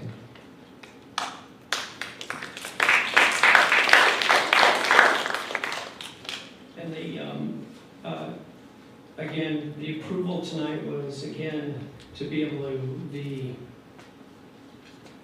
property would then pay money to preserve the surrounding areas, correct? So the purpose was to levy tax so that for the ongoing maintenance of the off-site mitigation that they're obligated to provide to mitigate for the impacts to the wetlands as well as sensitive habitats that are currently existing on the site. So that is the purpose of tonight's item, is to levy that tax for the future ongoing maintenance of those off-site mitigation. You purchased it. You knew what you were buying. So there's no maintenance. You knew what you were buying. Okay. You been to the property? Right. Can you give sort of a history? I know this has been a property, it was a land swap in 2016. They were going to approve apartments. The neighbors then opposed that, so then they changed it to a storage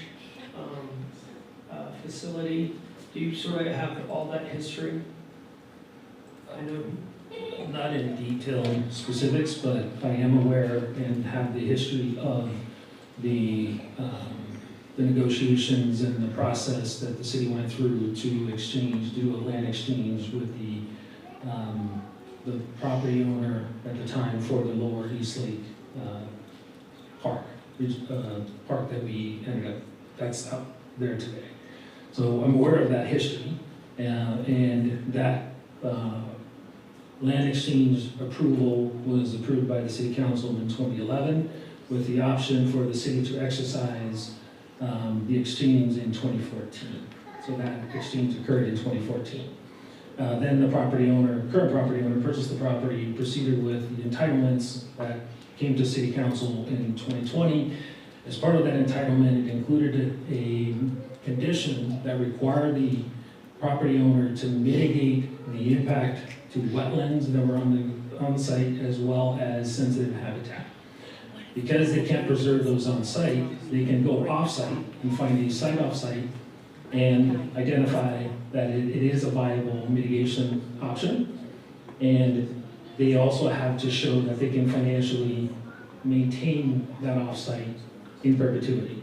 And that is what's before you tonight, is the financing mechanism for them to show that they can provide financing support to mitigate and maintain that off-site mitigation. Okay, thank you. I'm going to go ahead and just make a motion then to. Well, let me see if this will go, but I would make a motion to go ahead and continue this item within 30 days. I think there's a lot of information that we need to provide to our community. We need to listen to them, see what is going on, and then find out what the options are to be able to mitigate as many things as possible. I will go ahead and recognize, though, before that, member from District 3. I appreciate the motion of continuing that and just talking. I'm sorry. Sorry. It's okay, no worries. I'll refer to you in a second, council member. I'm very frustrated, and I hear all of your pain and your anguish. I wasn't here in 2020. The majority of us weren't here in 2020 when this was approved. Your representing Councilmember Chavez was not your representative in 2020. And this council is very proactive. We're very progressive on how we involve ourselves in the community. Some of you might remember some news a couple weeks ago. There was a development on East Naples, Park Hill, and that development was approved. And I never had the attitude of giving up. I went to the backyards and I went to the cul-de-sacs in the homes of several residents, and I pushed for the developer to meet with all the residents. Subsequently, they had 2 meetings, and sometimes there are certain things that prevent us from being able to prevent things from happening. And with Park Hill, that was certainly the issue. But within those negotiations, I was able to mitigate issues with the surrounding area, with parking, with bringing down the number of units being built, and building a cinder block wall rather than a wooden fence around the entire perimeter. I didn't just have the attitude of pick up my marbles and I'm leaving because I'm not getting my way. My job as a legislator, my job, and all of you electing us, is to do what I can within my influence to help you. I'm giving all of you my commitment that I'm going to go to your homes, I'm gonna go to your cul-de-sac, the end of St. Germain, the tennis courts. And my ultimate goal is to work with our council member Chavez, who represents the district. We all support each other, even though it's not my council district. Our job is to support each other citywide in issues that affect our entire community. We need to get the developer in a meeting with all of us. We need the developer to empathize of how it's impacting your families, your children. I have children, they're still school age as well. I know a lot of you, I grew up with you, went to school with some of you, and know very well. I'll stick around. I'm assuming the mayor will probably call a break after this item, and I'll give you my business cards. But I'm committing myself to go visit you in your homes and do what I can and best of my influence to meet with the developer to see if we can mitigate. I'm hoping it's not even an emergency exit. I'm hoping it's just closed off. That you guys can This is the power of influence of neighbors. This is why you elect us in this democratic way, and that's the way we do things. So I really appreciate you taking the time out of your lives. I know a lot of you are missing piano lessons and soccer lessons with your kids and all that kind of fun stuff and summer programs. But I want to let you know that I'm here to listen, and we're taking everything you're saying into consideration. I yield back. Thank you. I will recognize the member from District 1. So by August 11, we're going to be bringing this back. It's the 30 days mark that I was consulting with our city attorney. I invite everyone in the council, even the staff, to join me and talk to the members of the community and go see specifically, because we're going to be voting together as a unit. And I don't want to see that emergency exit. I don't want it. Will the developers be there? And this is something that I was going to highlight. And even though this is about taxing them today, and it's good that we're not voting on it because I was going to vote against it, but we had asked, Roy, and you're not going to let me lie, that the developers meet with the community a couple weeks back. And to my understanding, they haven't met with the community. So we're going to make sure that in the next meeting we have at your community, at this street, at our community, we're going to invite them, and hopefully they're going to show up, and hopefully we're going to tell them that this is unsafe and unacceptable for this street in our community. So.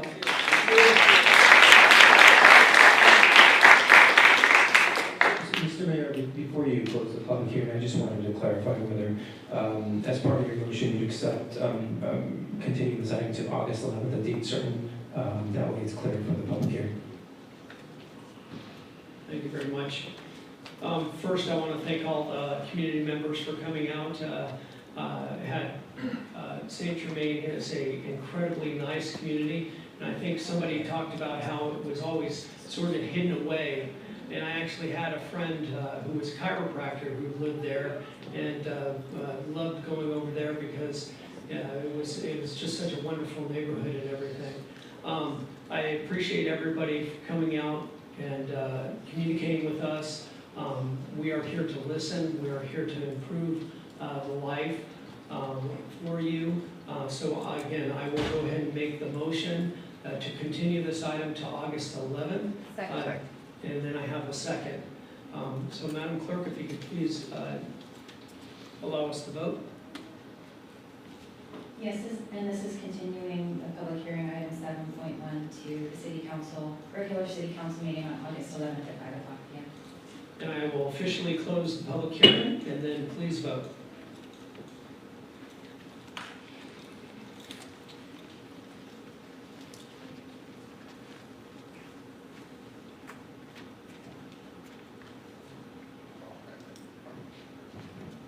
Item carries 4 members in favor and 1 member absent. Okay, thank you very much. And what we're going to do is we're going to take, the council is going to take a break. Everybody else, you're welcome to leave, but if you want to, you can hang out and talk to us. Thank you very much. Can I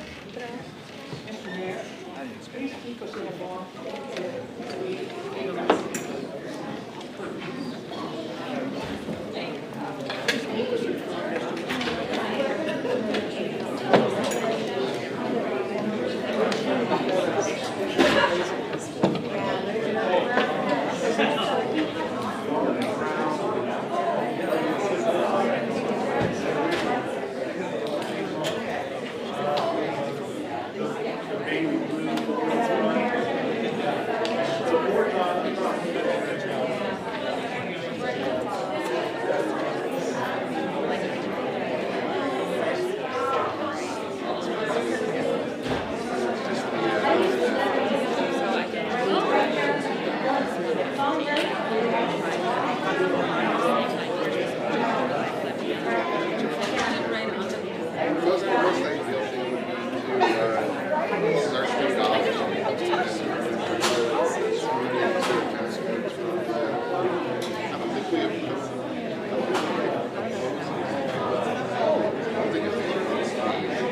sit down. Oh, she's not here tonight.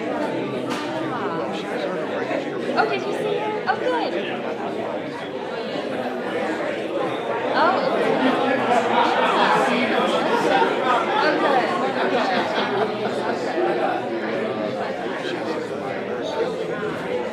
Good, I'm glad to hear that. I'm glad to hear that.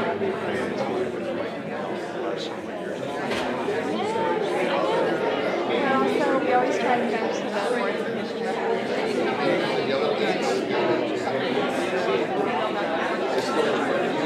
That's really good to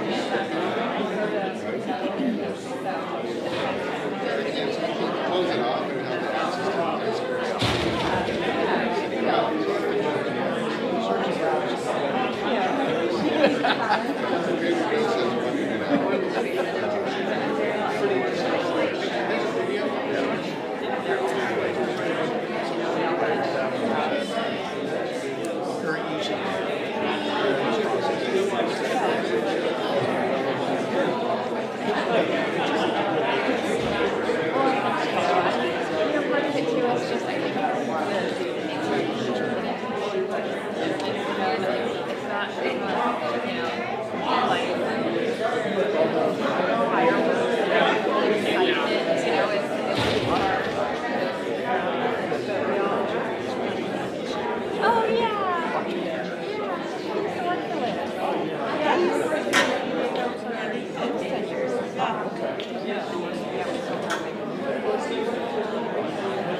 Yeah.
And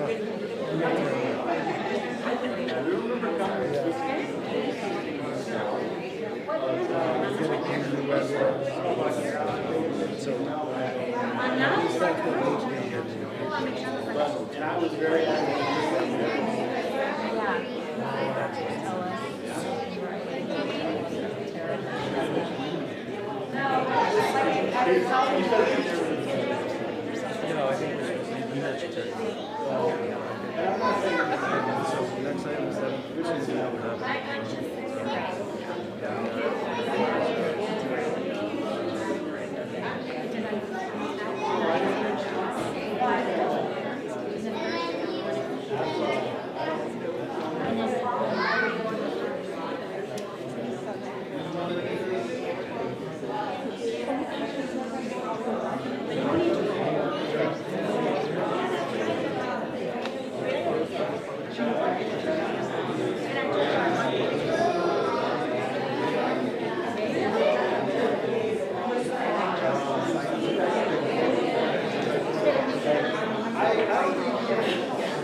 Yeah, and then you can uncheck the and just check the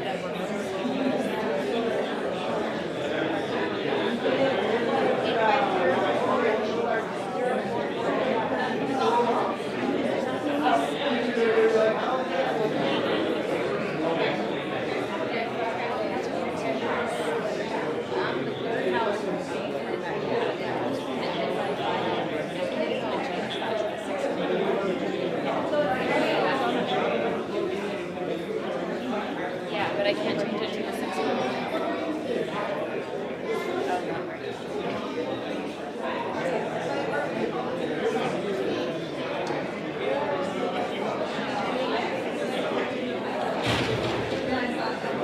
But we know that it's this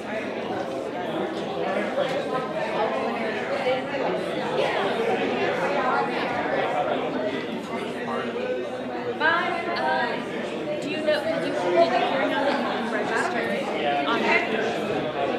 Okay. Yeah. Yeah, and registration. Yeah, it opens, registration opens down so you can register online. Right. Or you could come to our office or call our office. Yeah. But we put you in order, so if you want to be in the first set. I didn't know that she was. Oh, yeah. I didn't either. Yeah.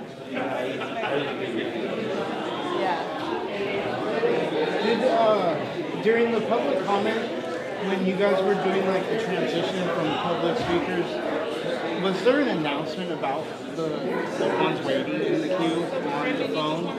I did say, because you mentioned that was helpful, so I did say when we first called, I said we have 12 in-person speakers and 3 remote speakers. We'll call the first 7 in-person speakers and follow up with the remaining in-person. The remaining is what you said, Yeah. right? And so that's just, I don't want to say it's like too obscure, but people are like literal. I just wanted to make sure. What would be better, like if I... Remote, like actually acknowledging that they're on the phone. Oh, You know what I mean? I said the remaining I just didn't realize that was in-person going to and be remote speakers will be called in the second part. That's right. But what is this, what are you? Well, it's because every item, that's a possibility. Right? Only the public comment ones that will be split into the 2 sections. Or maybe I'm not understanding. Well, like how he asked, is there any public e-comments? Uh-huh. And then, you know, you respond with no. Yeah. You know, just in that.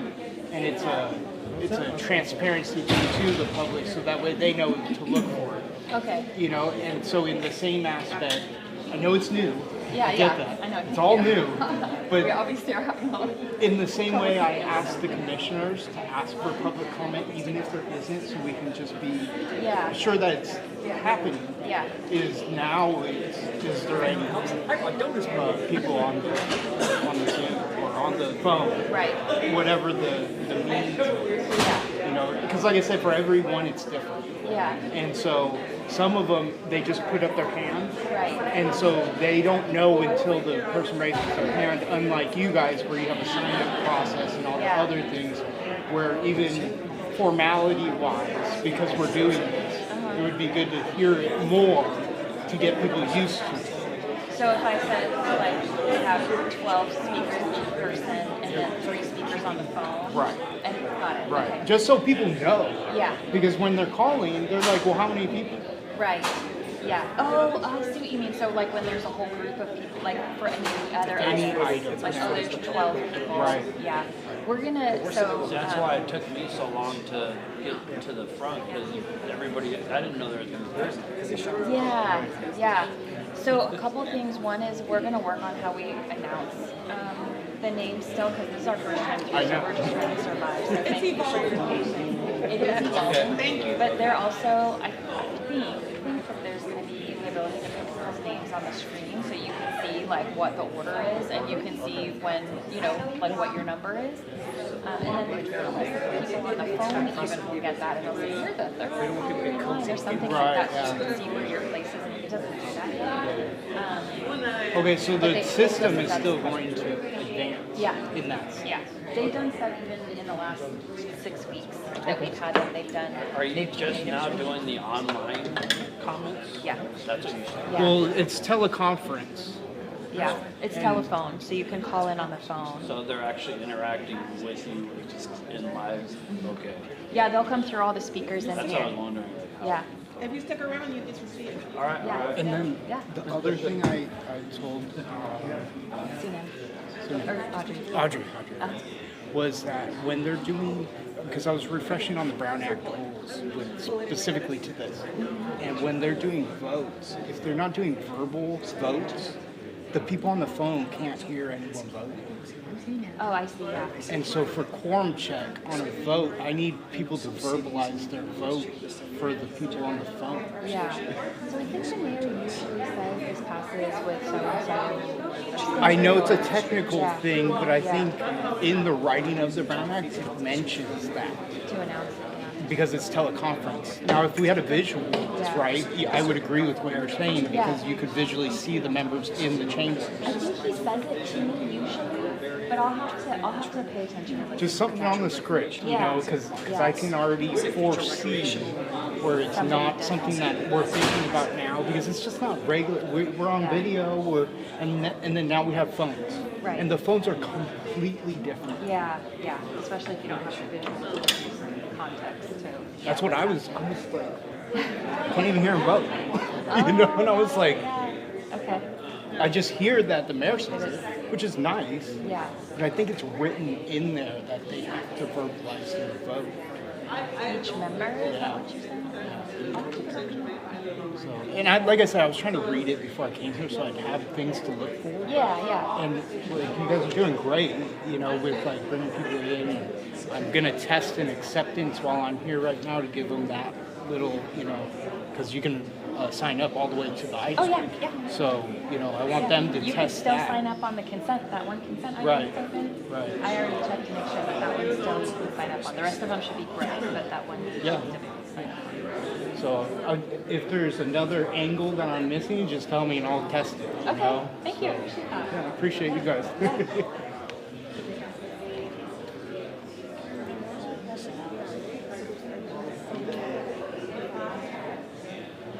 What about those? The ones I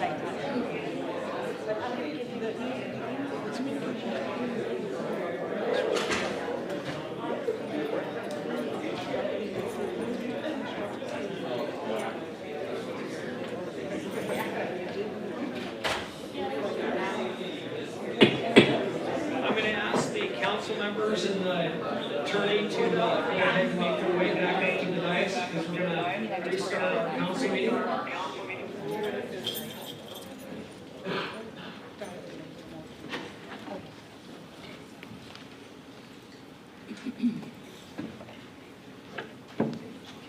You're Welcome. so kind. You don't have to do that.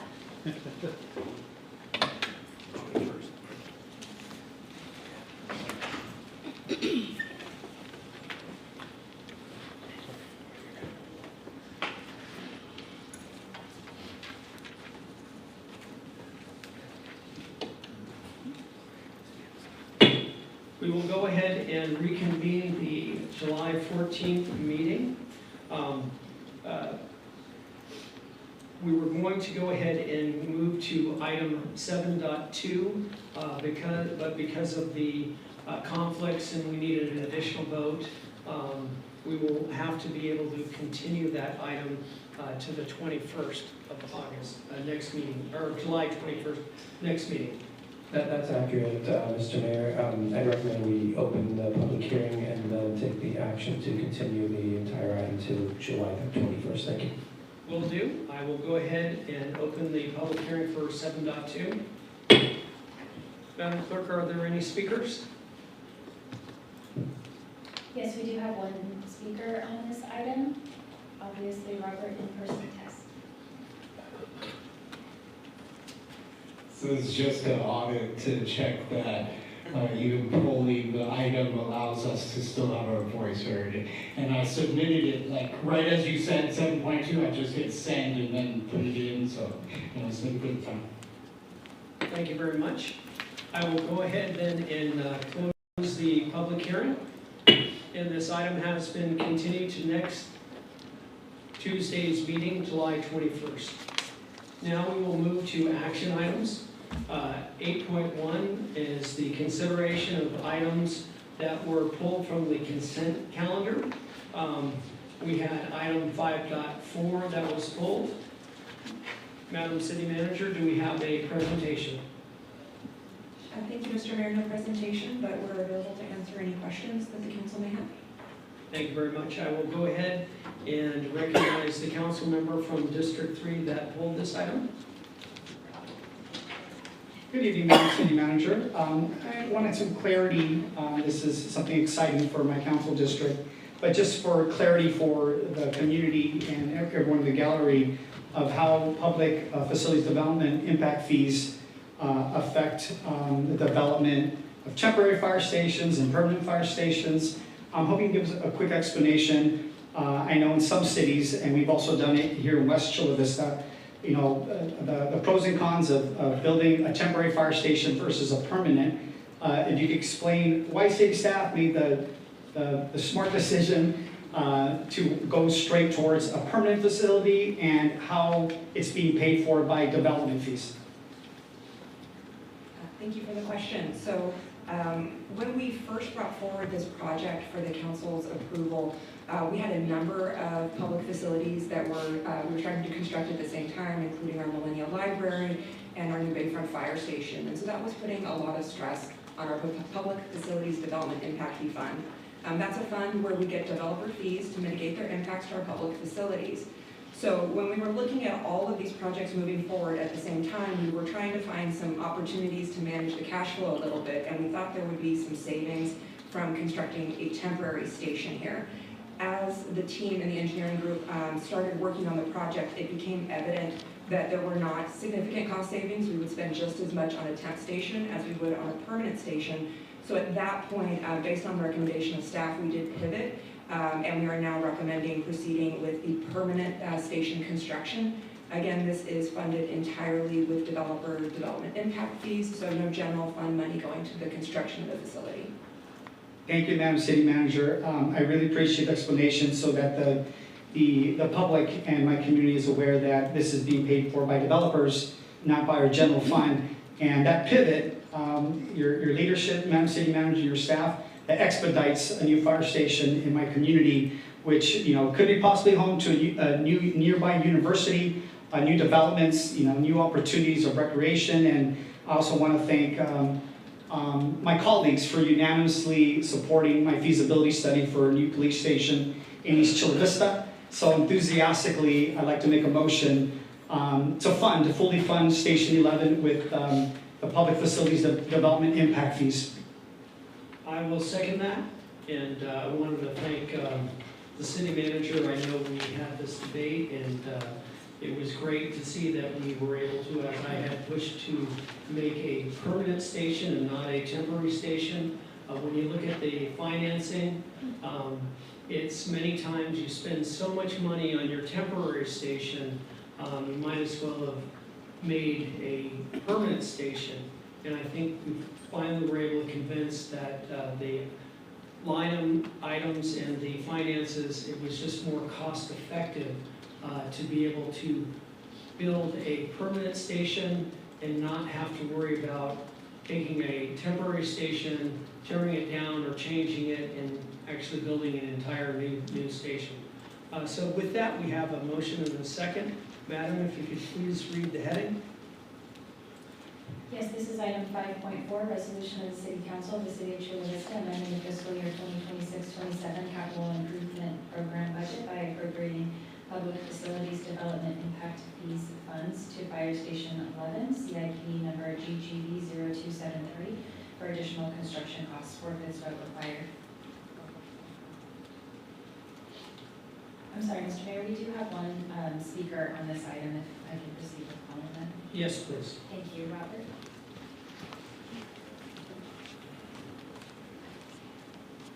So we're there's some kinks, but I think, after this run through, we'll be more prepared next time, so, sorry, I lost my spot, give me 1 second.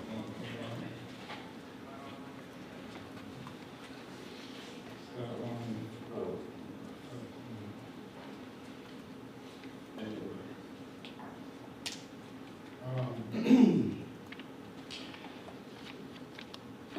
I'm not sure, because there's a lot of fire stations, Fire Station 11, is that the new one by the Gaylord?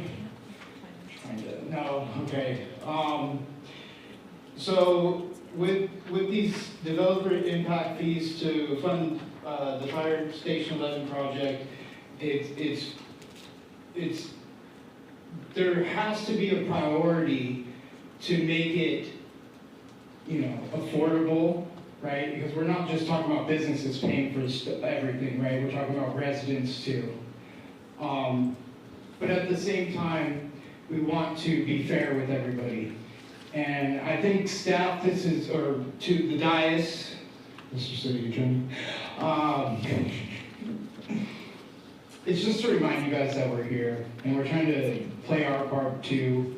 Right now, it's me checking on participation with the public and making sure that they have enough information so they can have their voice heard. And I do appreciate you giving me the time to speak. I just don't want to see $20 million go to a temporary fire station again, and then we rebuild another one for $40 million. So, anyways, thank you. That concludes the speakers, and we have set up a vote for you. Please vote.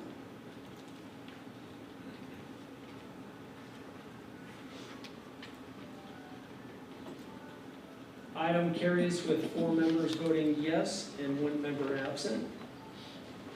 We'll now move on to item number 8.2.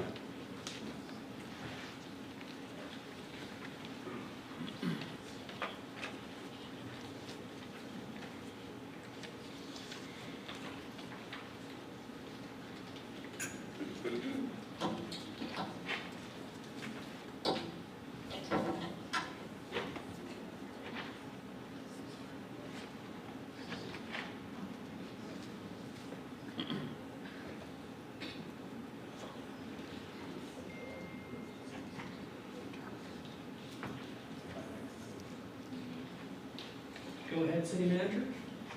Thank you. Good evening, Honorable Mayor and Council. Item 8.2 is before you this evening. It is the result of a referral made at the June 16 City Council meeting to place a proposed charter amendment on the agenda for council discussion.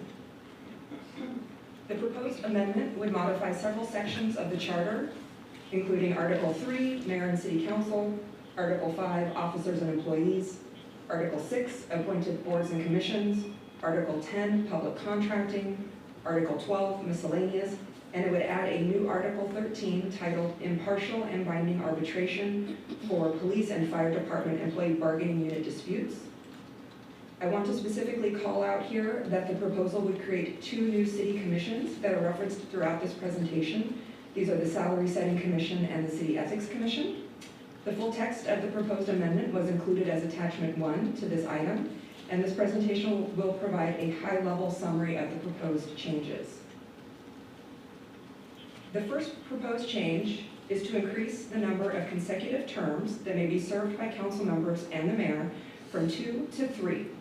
The proposed language excludes terms that begin before July 1, 2026, and in practice this means that current terms would not count toward the new 3-term limit, allowing all current council members, including the mayor, to serve up to 4 consecutive terms.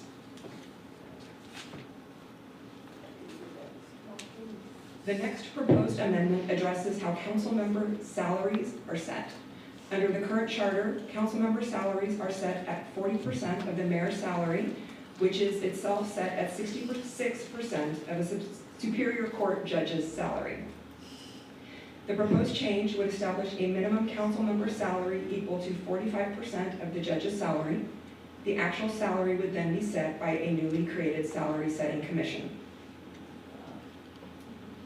The next proposed amendment addresses how the mayor's salary would be set. As noted, the mayor's salary is currently set at 66% of a Superior Court judge's salary. Under the proposed change, the mayor's salary would instead be set by the new salary setting commission. I do want to briefly note that the draft language does contain a conflict here, which sets the minimum salary equal to the mayor's salary as of December 31st of this year, and in a later section, it establishes the minimum at 70% of the judge's salary. If the council chooses to move this provision forward, I would recommend cleaning up this language to resolve the inconsistency. The next proposed change would create two new city council committees: the Budget, Government Accountability and Efficiency Committee, and the Public and Traffic Safety Committee.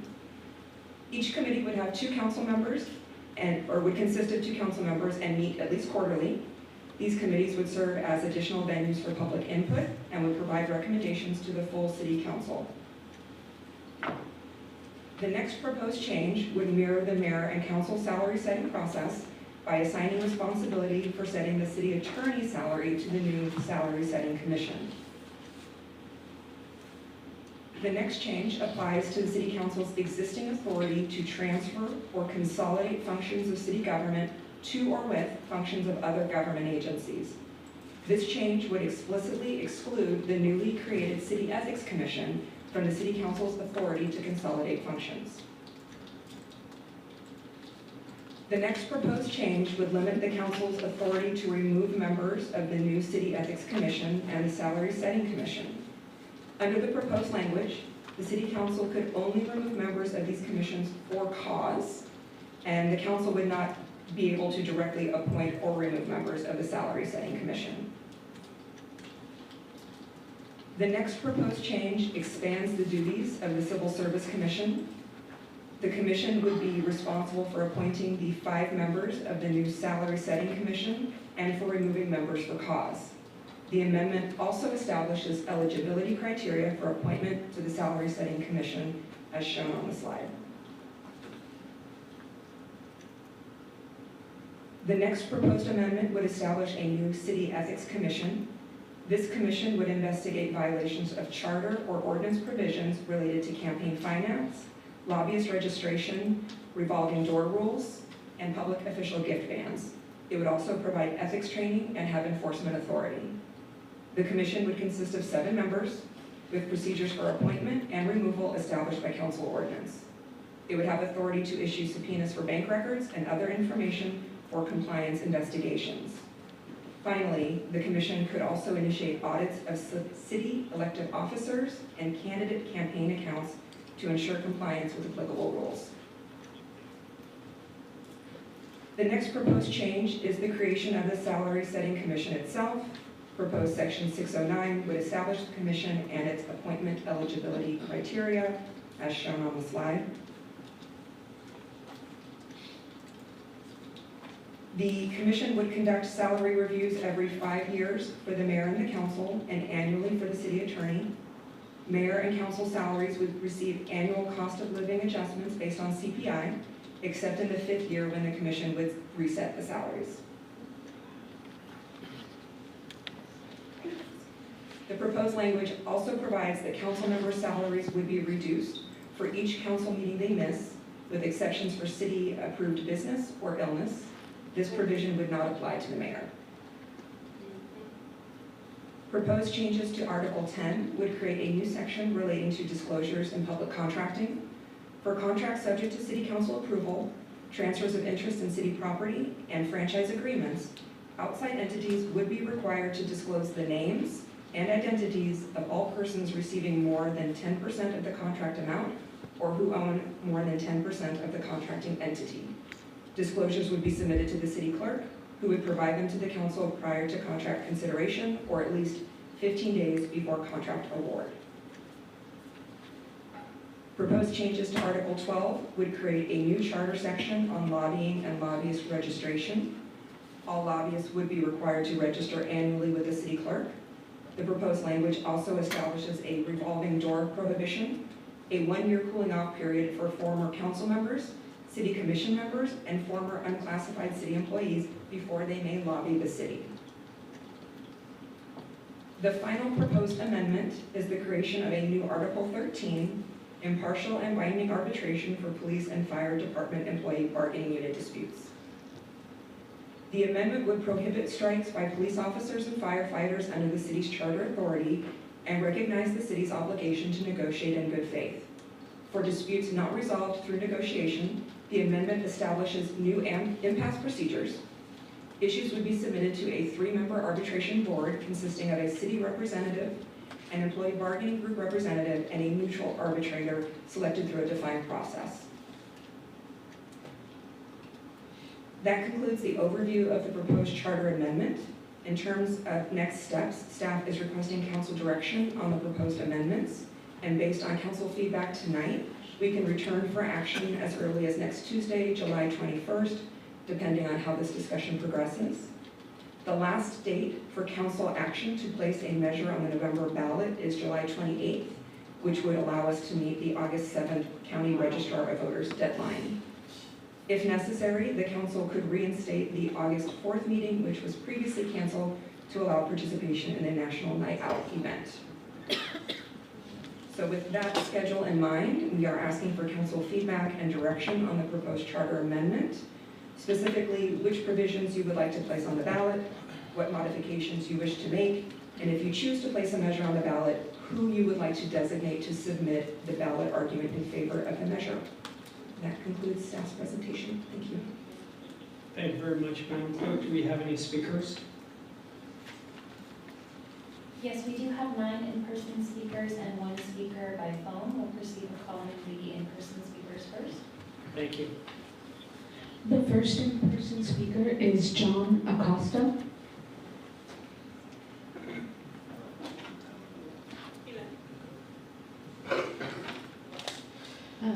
I think he's not here any longer. We'll move on to the next speaker. The second speaker is obviously Robert Testing Person.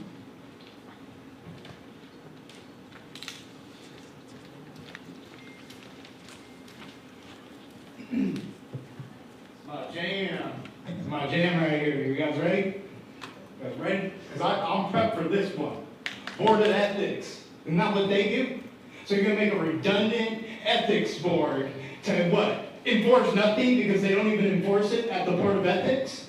Those same rules that you guys are trying to quote right now are enforced already at the Board of Ethics. And you're going to make a whole commission that's appointed by who? By staff. Civil Service Commission, right? Bet you didn't know I went to those ones too, huh? You see what I'm saying? Okay, you can't, you're trying to take 5 different concepts, throw them into a junk bill, and then have the residents vote on something called transparency, but just gives you guys more power and rule, right? Why don't you take off all the power and the rule stuff that drives your egos, and just pass a simple measure that allows the Board of Ethics to do what it already is in our policy to enforce.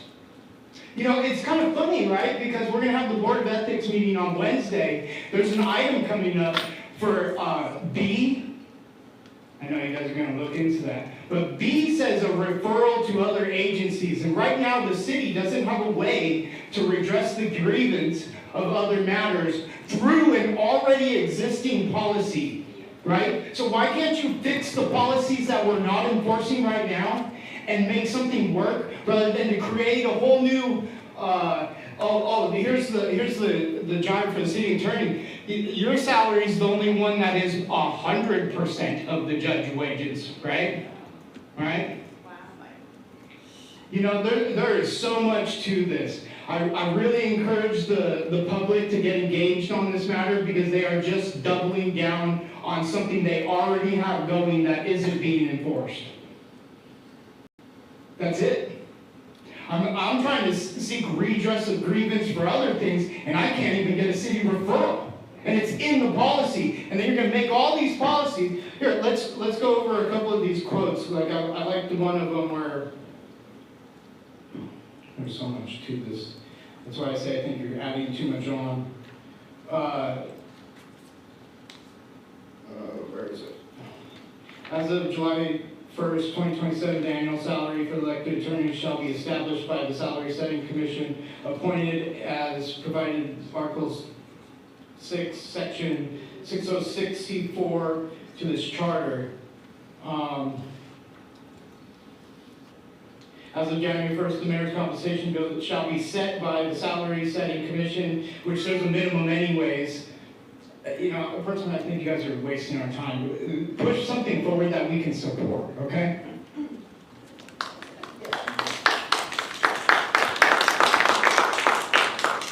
The next speaker is Calvin Barrios.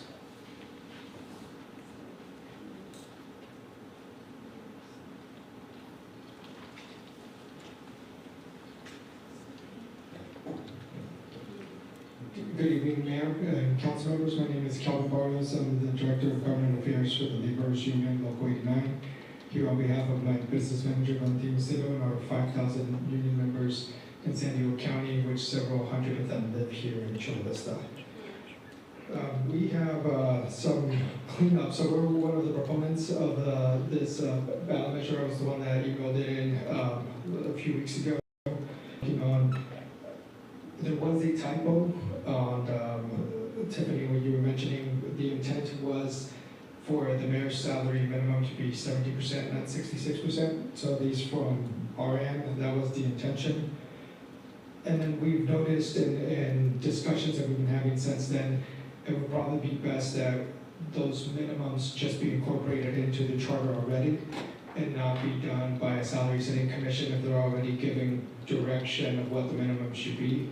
It would probably just be easier to codify that into the charter, and the salary setting commission just deal with the annual raises, compared to consumer price index, and then for the council to ultimately, weigh in whether they accept those raises or not.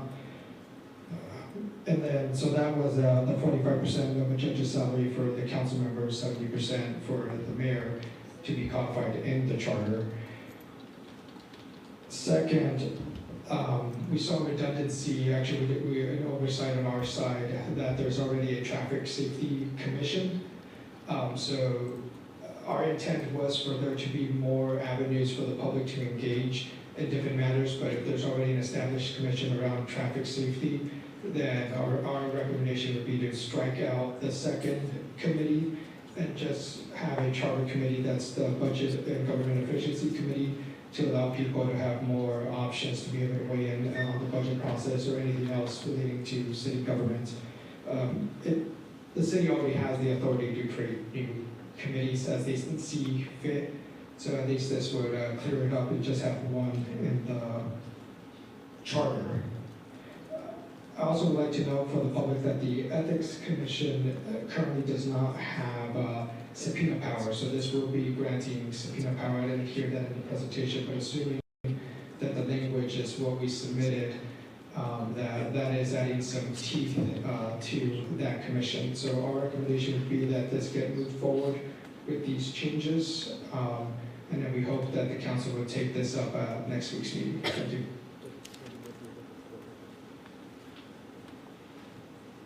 I have to make an announcement. I was just notified by the city clerk because of our remote access, because of the law has changed on July 1st, that since people are trying to participate remotely and listen remotely, we need to be able to pause the meeting to have our tech support go ahead and see if they can resolve that.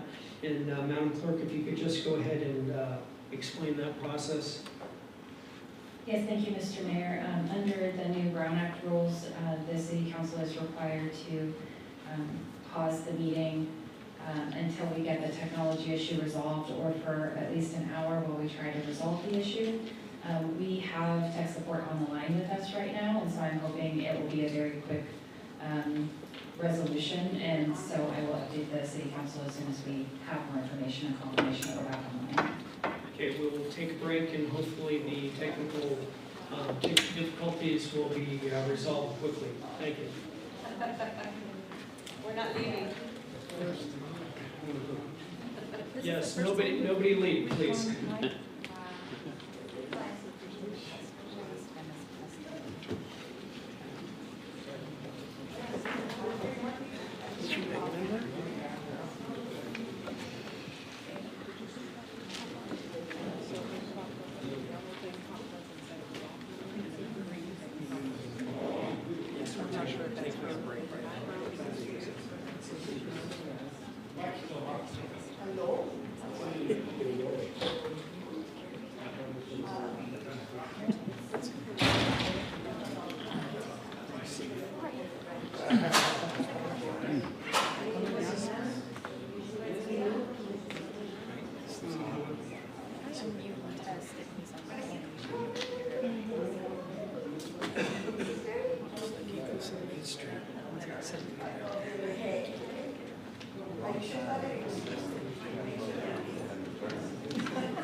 Last thing to say on you to ability to catch that.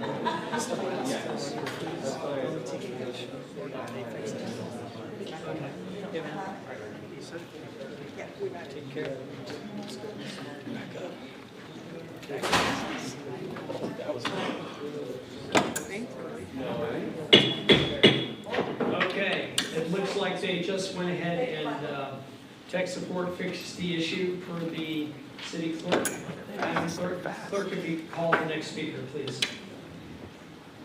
Thank you, Mr. Mayor. The next speaker is Angelica Martinez. 1, 2, 3. Order, launch, Good evening. All I see here are dollar signs everywhere. Anybody want money? They're giving it away. My name is Angelica Martinez, and I'm a candidate for Chula Vista City Council District 2. I'm here tonight to respectfully oppose moving forward with agenda item 8.2 in its current form. The proposal combines numerous significant charter amendments into a single package. It includes changes in term limits, elected official compensation, council committees, salary setting, ethics commissions, public contracting, lobbying, and binding arbitration. These are all major policy decisions that deserve careful public discussion on their own merits. I believe these issues should be considered separately so residents can evaluate each proposal individually. Combining so many unrelated charter changes into one package makes it difficult for the public to fully understand the long-term consequences of each proposal. I also have concerns about extending term limits from 2 terms to 3. The people of Chula Vista already voted for a 2-term limit. If we're going to change that decision, there should be a clear explanation of why the current system is no longer working and why voters should now accept 12 years instead of 8. I'm also concerned about the proposal for binding arbitration. If an outside arbitrator has the final say in certain labor disputes, it could reduce the city's ability to control labor costs and make budget discussions through elected officials who are directly accountable to the taxpayers. Before moving forward, residents deserve a clear explanation of the potential financial impact this could have on our city's budget. A city charter is the constitution of our city. We should treat changes to it with seriousness they deserve. Finally, I respectfully ask the council not to move this package forward in its current form. Ladies and gentlemen, we're not at McDonald's ordering a combo number 1. These are not fries, a drink, and a hamburger that automatically come together. These are 8 separate and significant changes to how our city is governed, and they should not be bundled together as one package. Second, send this back to the drawing board. Let each proposed charter amendment stand on its own so residents can evaluate every issue individually. These proposals can make significant long-lasting changes to the way Chula Vista is governed. The people of Chula Vista deserve more time, more transparency, and the opportunity to thoroughly review each proposal before anything is placed on the November ballot. Thank you very much.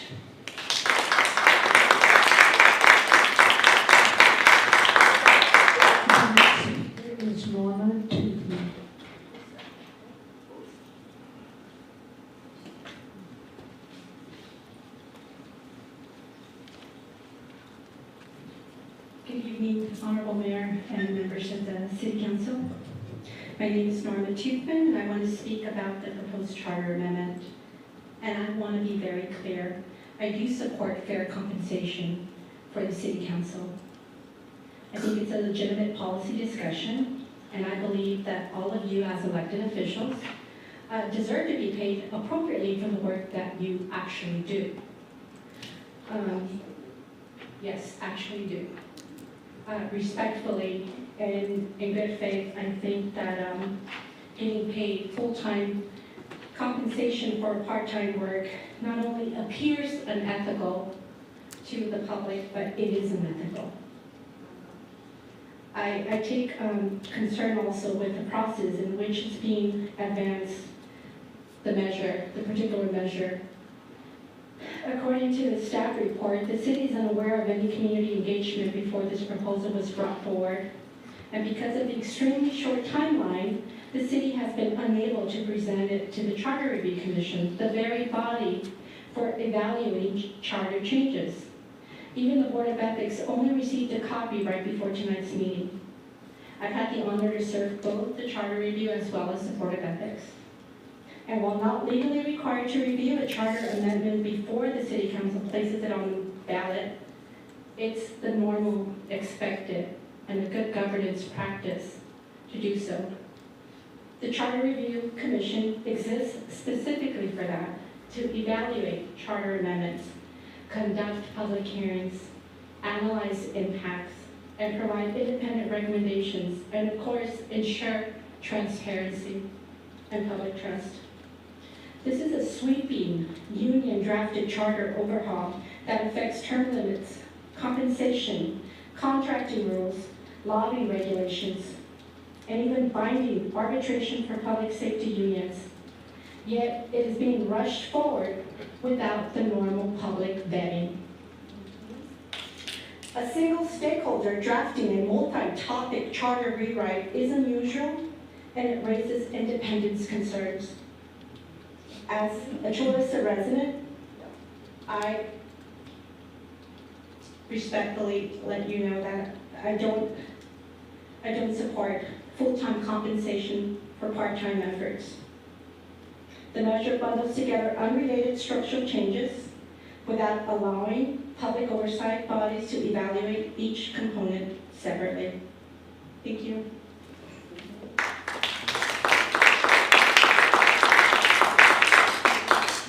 Good job.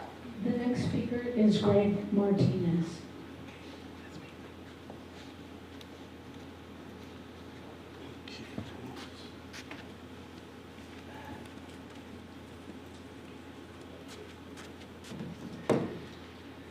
Good evening, Mayor and City Council members.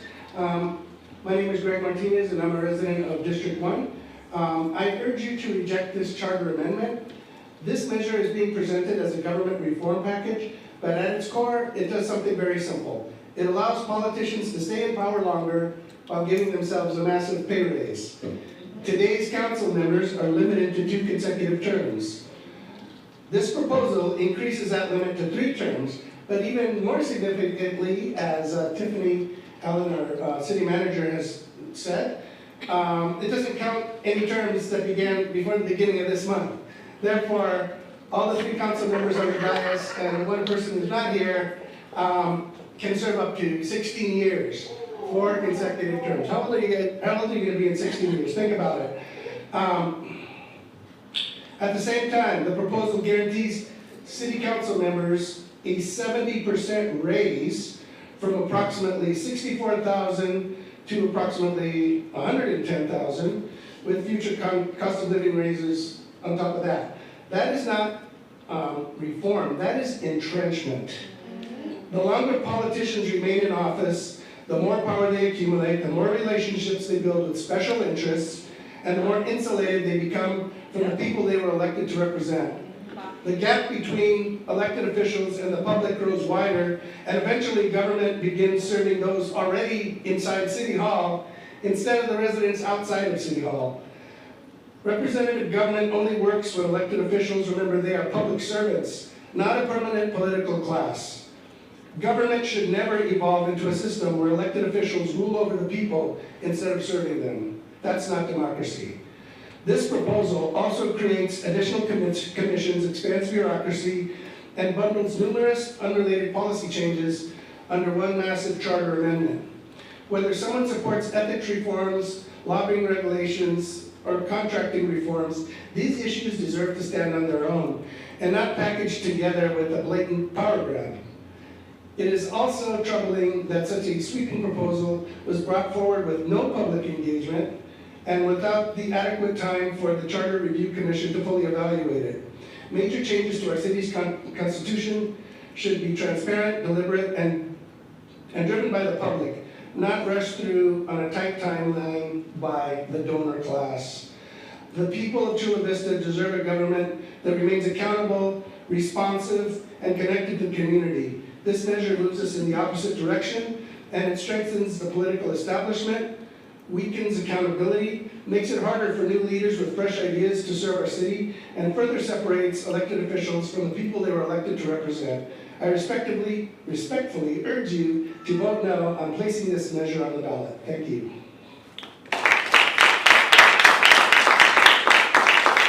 Next speaker is Bridget Browning.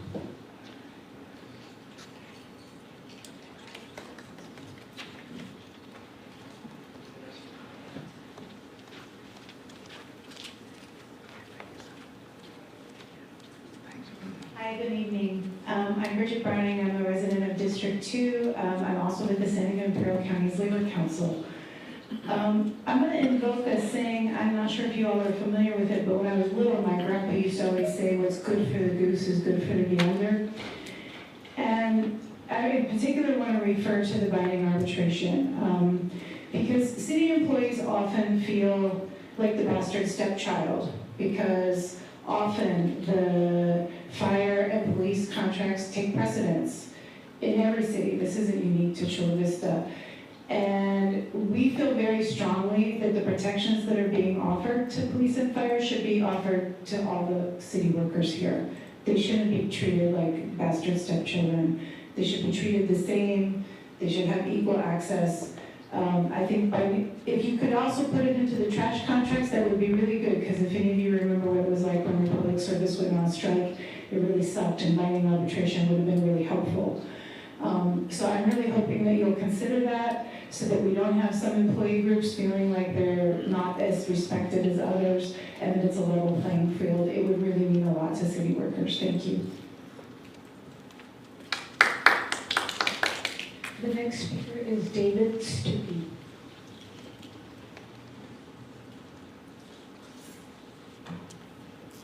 Good evening, Mayor, council members, city attorney, city manager. Obviously, there are a number of issues that have been addressed thus far. I'd just like to talk about 4 of them. First, and it's been suggested, the compressed time for review prior to tonight's hearing. As was typically the case, the agenda was posted on Thursday evening last week. The attachments were not available at that time, and were not available until weekend. That presents a problem for people who need to address the issue. Further, to my knowledge, these changes have not been presented to anybody, including the Charter Commission, for review prior to being presented here tonight. Such significant changes to the Charter require significant public input, consideration by the council and staff, because they probably will lead to unforeseen consequences absent that level of review. Second, while I have no objection in principle to a 3rd term for the mayor and council, allowing the current council to vote to extend their own terms does lend itself to the appearance of being self-serving. Exactly. That's a problem. Likewise, to allow the council to effectively vote for its own salary pending the establishment of a salary setting commission that is inconsistent with the concept of an independent salary commission. If it's deemed appropriate by the voters to have such a body, its work should apply to future councils only. And speaking of appearances, this proposal was initially introduced by a large and politically influential labor organization. Will a vote in favor appear to be a condition of future financial support? Or worse, will prior support appear to influence a vote in favor? I'm not saying either is the case, but appearances matter. And any such appearances can be avoided by the proponents if they simply resubmit through the established initiative process. Finally, does the city of Chula Vista really need or want a full-time council?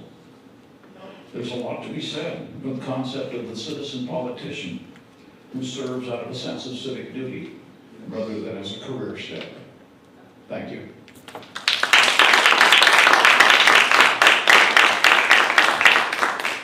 The next speaker is Crystal Irving.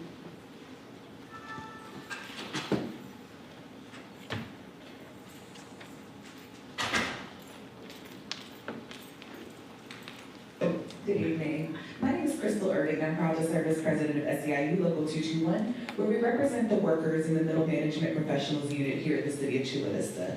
Now, let me start by saying there is a lot to discuss in this proposed charter change, but the main thing I want to focus on today is the binding arbitration, including in Proposal Article 8, which applies to fire and police, but does not include our members at SEIU and ACE.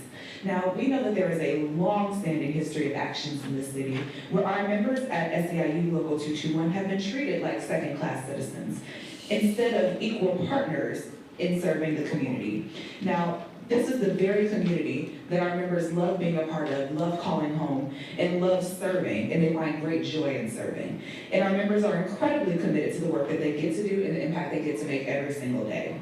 And this is why it is important to include all city employees in this policy to show that all employees are valued and shown the respect that they deserve. So we urge the council to make this modification to the item so that voters can weigh in. Thank you.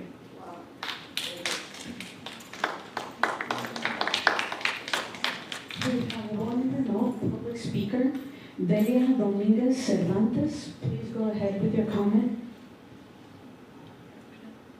Good evening, Mayor and council members.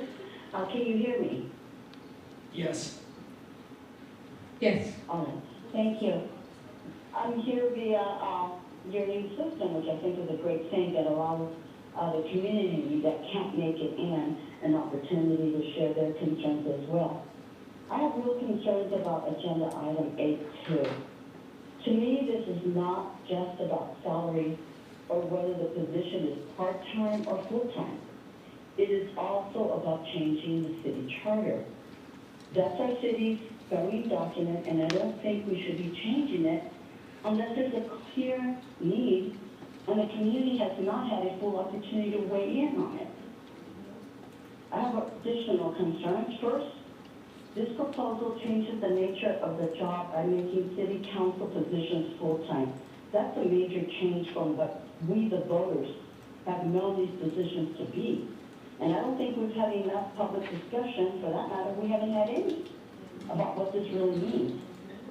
Secondly, making these positions full-time also means significantly increasing the cost of government. Right now, our families are trying to keep up with grocery bills, housing costs, insurance, utility bills. Just everything is more expensive, gasoline.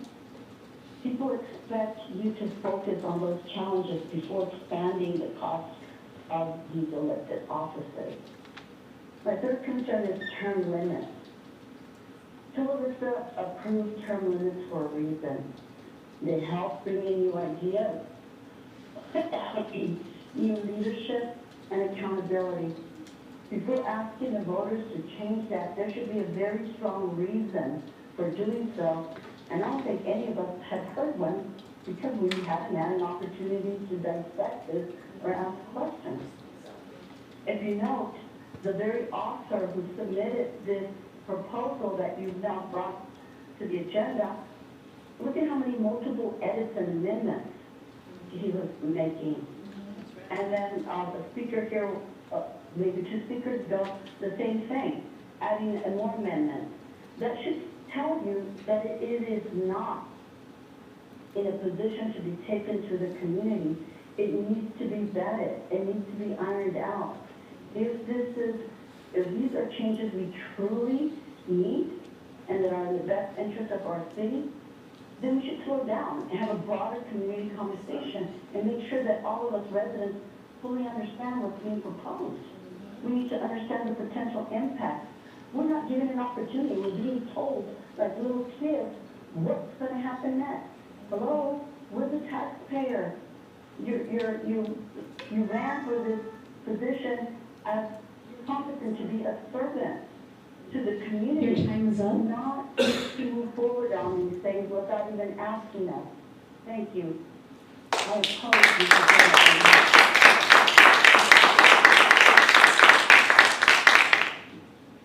We have no further public speakers on this item. Thank you very much. Mr. Attorney, you called to speak. Thank you very much, Mr. Mayor. I just wanted to make a quick statement. In reviewing the proposed language of the measure, I noted that some aspects could impact the city attorney's salary, and due to that issue, I'm conflicted out of providing advice related to those aspects of the measure. My office is working on an agreement with outside counsel to advise on any aspect of the proposal that impacts the city attorney's salary structure. So just wanted to point that out for the council. Thank you. Thank you. At the city of Chula Vista, we have for decades had good government. And although we haven't always agreed on things, we would work together, we would work with the community, we would serve what we work together because we would listen to the community. I'm very concerned when you look at this item.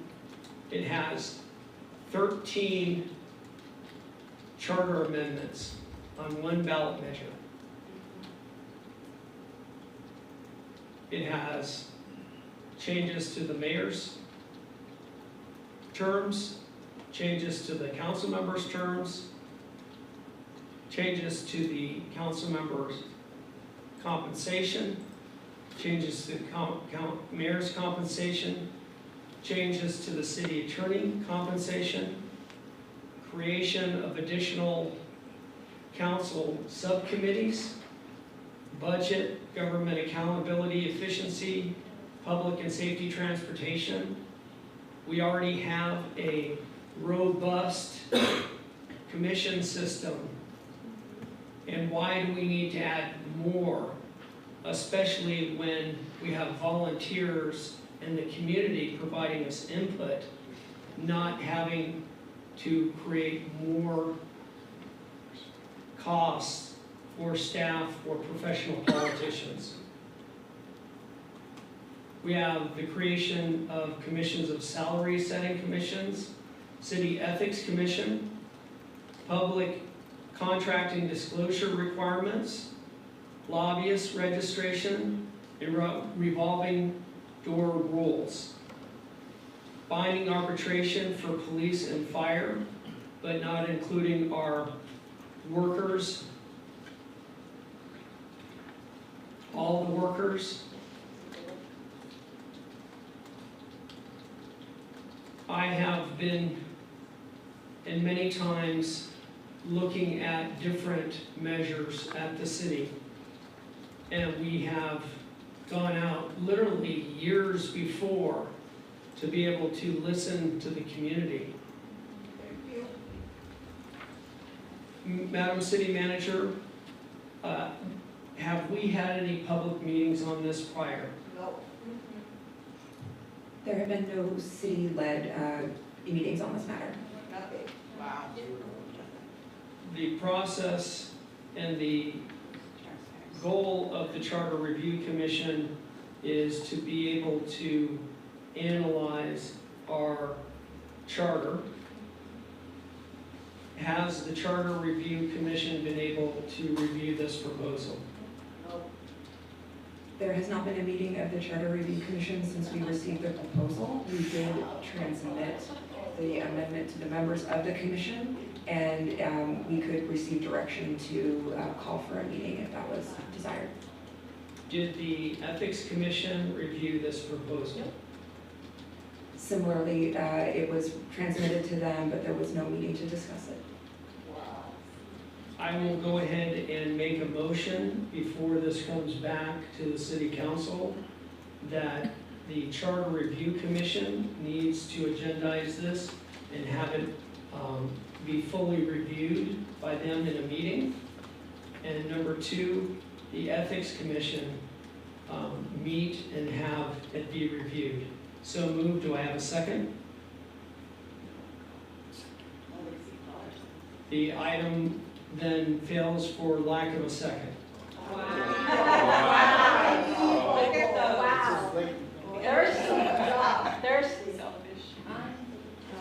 The other thing that really concerns me is we are the city of Chula Vista. I think we're a very effective city.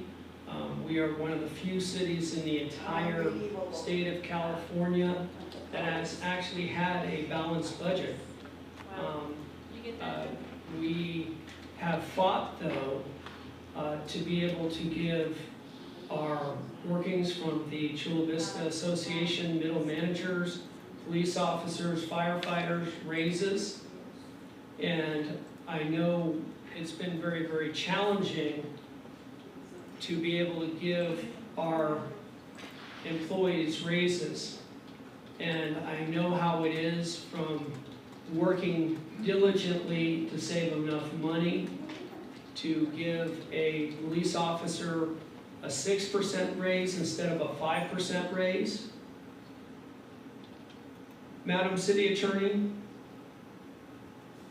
if this was to pass, what would the percentage of the raise be for a city council member? It's all about the money. I apologize, I didn't calculate that on a percentage basis. Well, I am asking a question I already know. Yeah. It's a 59% pay increase. Sounds right. So does anybody at the city of Chula Vista over the last several years in remaining in the same position get a 59% pay increase? How about you in the private sector? I was a teacher for 40 You're years. you're moving the council salaries from basically from $64,000 to $110,000. You're giving council members a six-figure salary. Wow. Why don't you pay her not? And Madam City Manager, is there a requirement for them to be full-time city council members? The current proposed amendment does not require them to be full-time. Wow. So when you have a increase of a 59%, there is no requirement that a council member has to make this his full-time position. They can go ahead and keep a second job and be able to have that be their full-time job and get six-figure salary from a part-time job. I would make a motion to remove the salary increases from this ballot measure. Do I have a second? Of course not. I do not have a second. The second the amendment motion fails for lack of a second. They want to kick off you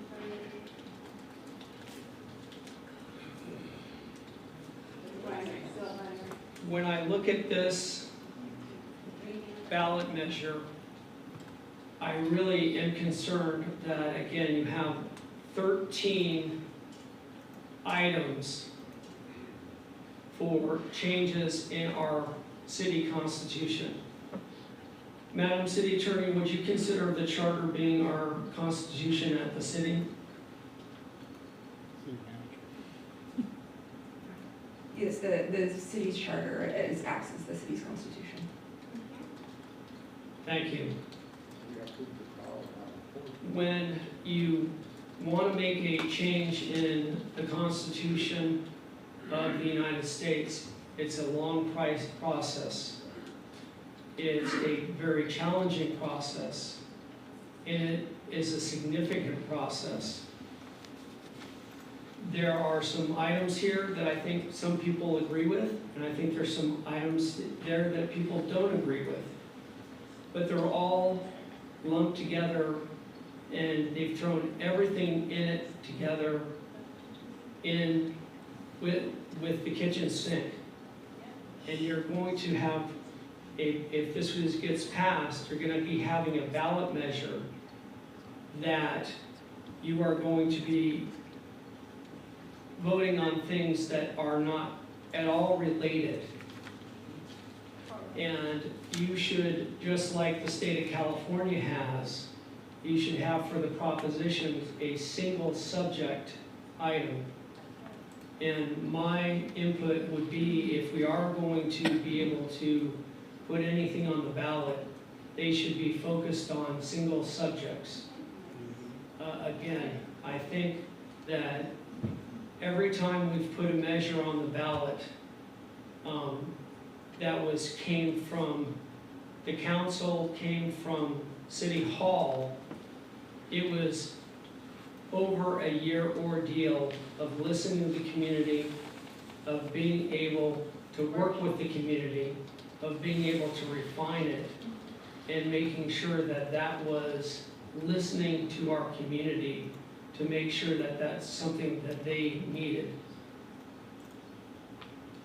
Madam City Clerk, what is the problem that this is trying to solve? Anytime we try to bring something to the council, anytime we try to put a ballot measure on, what is the problem that this is trying to solve?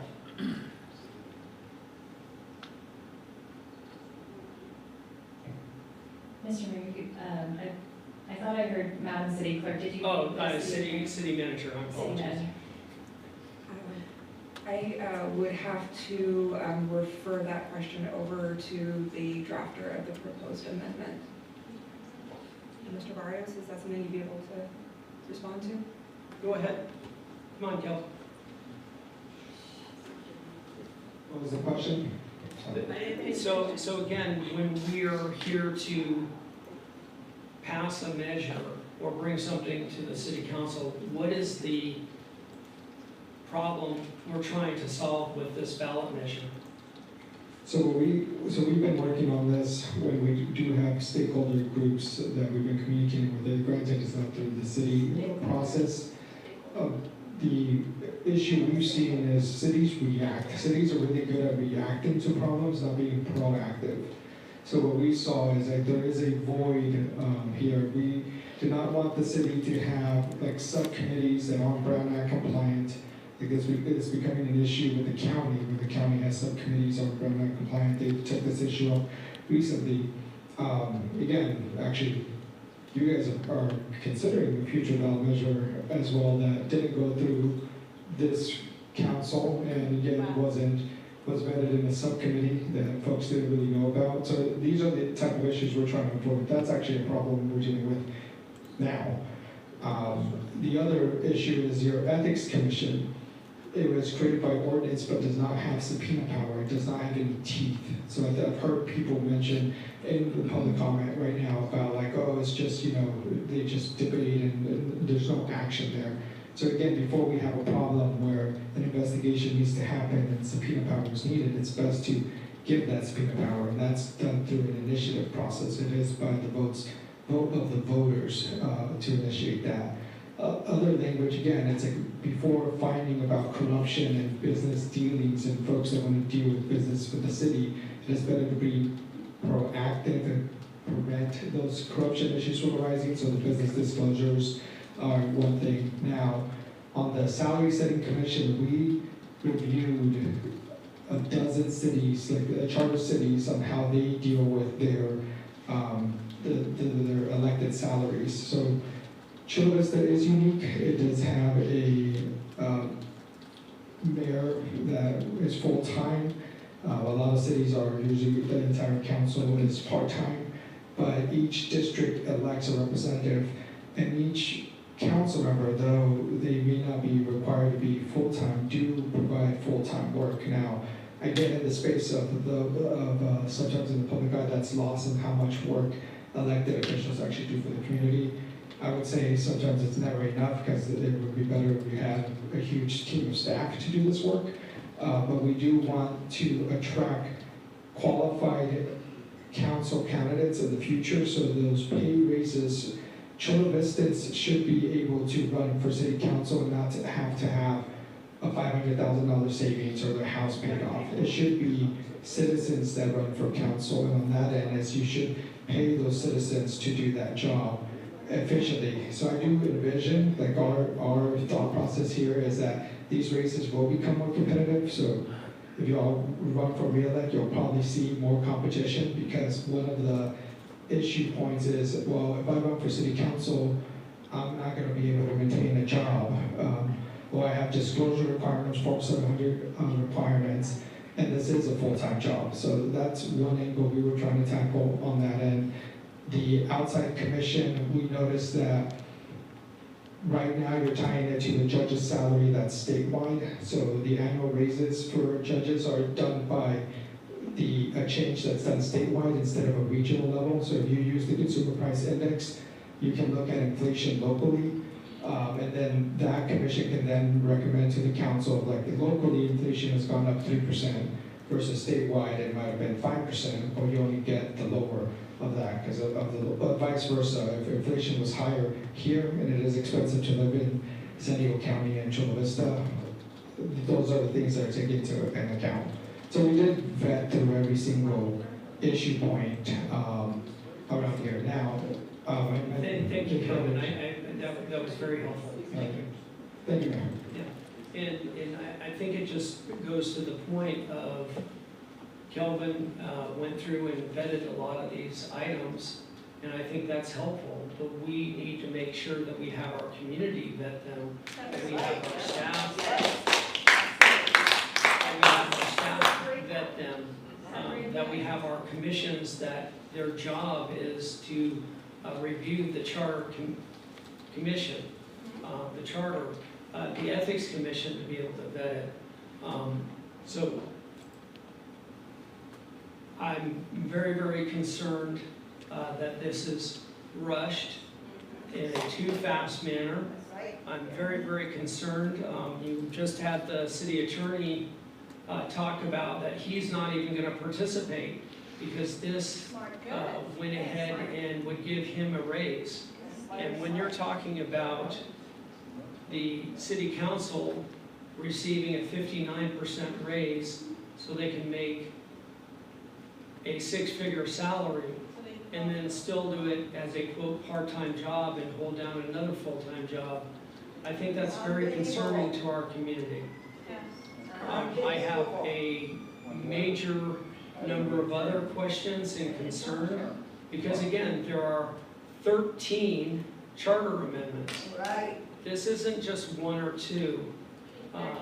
This is a major amount that I think even the people who have read it and are looking at it have not been able to digest yet, which I think is something that why we need to have the Charter Commission, Charter Review Commission, the Ethics Commission, and we need to go out to the public and have many meetings so we can make sure that this is transparent.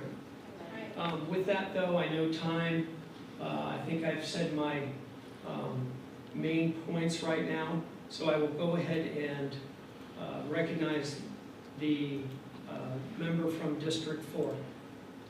Well, thank you, Mayor. My first time participating in this kind of process, so I want to make sure we're here tonight, not necessarily to make a bunch of motions, but just to give direction to staff, correct? Okay.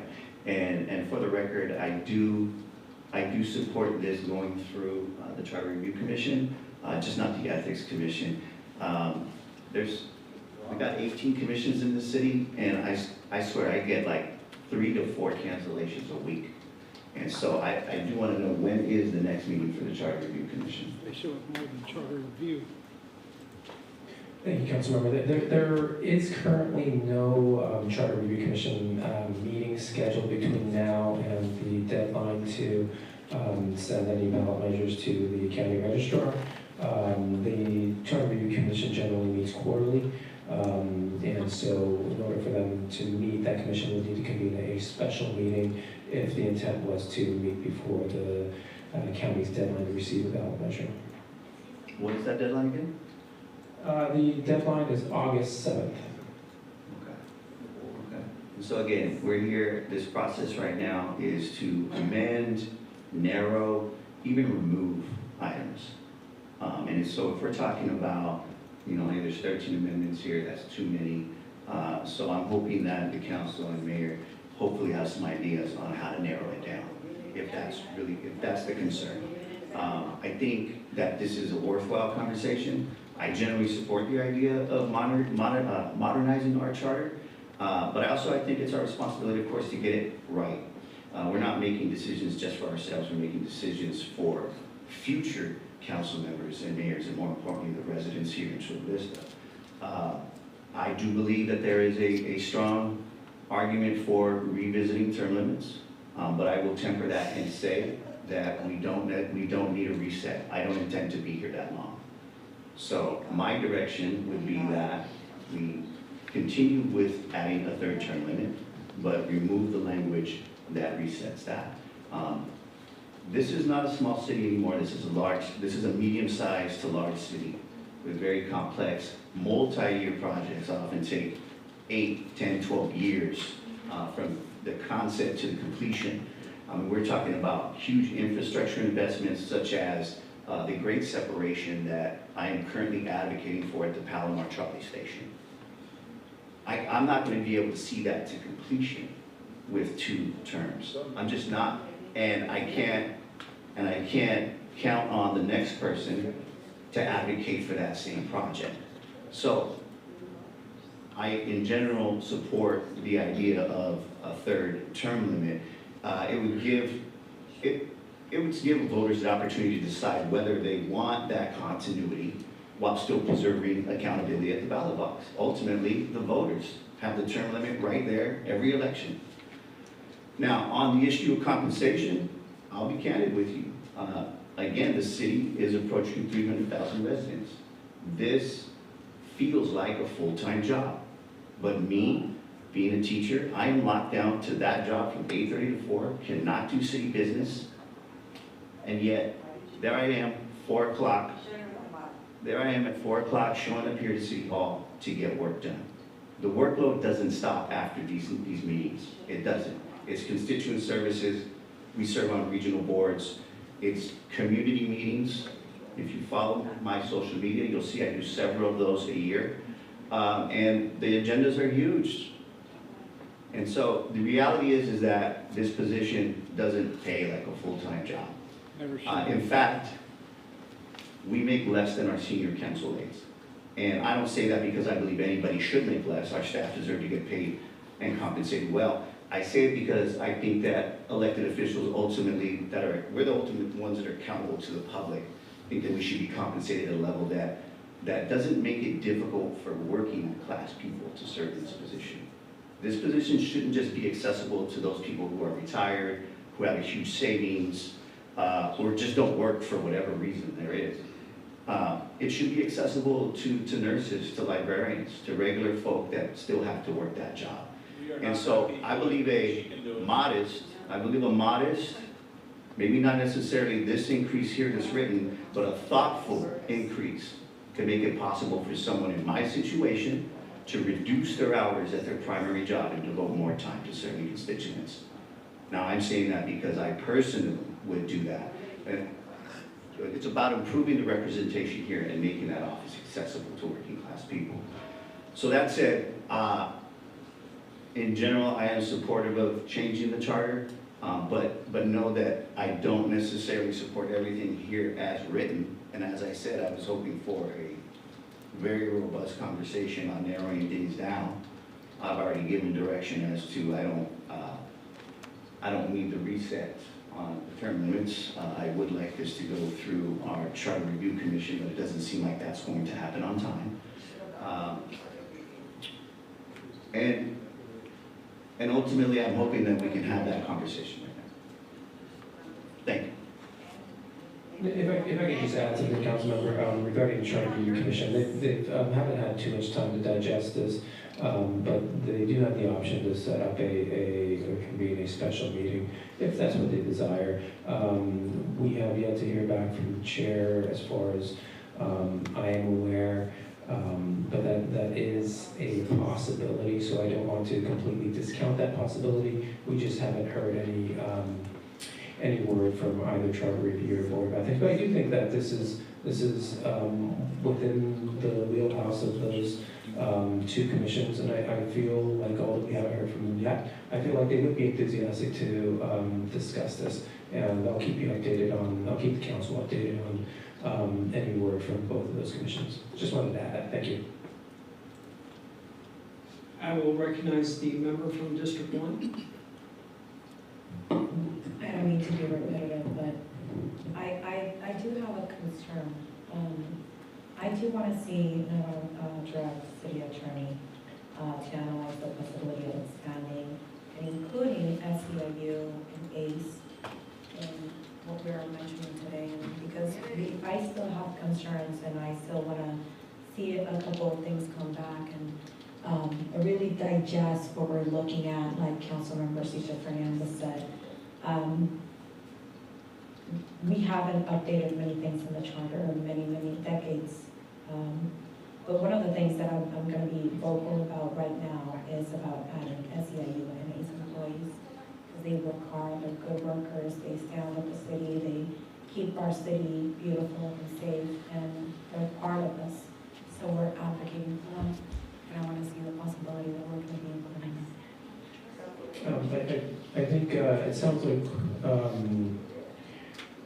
you'd like to make maybe a referral to my office to look into the possibility of including additional bargaining units within the current proposed measure related to binding arbitration. And I think that's fine. I think what we would need to seek right now at this time is consensus from a majority of the council if that's the desire. Do we have consensus?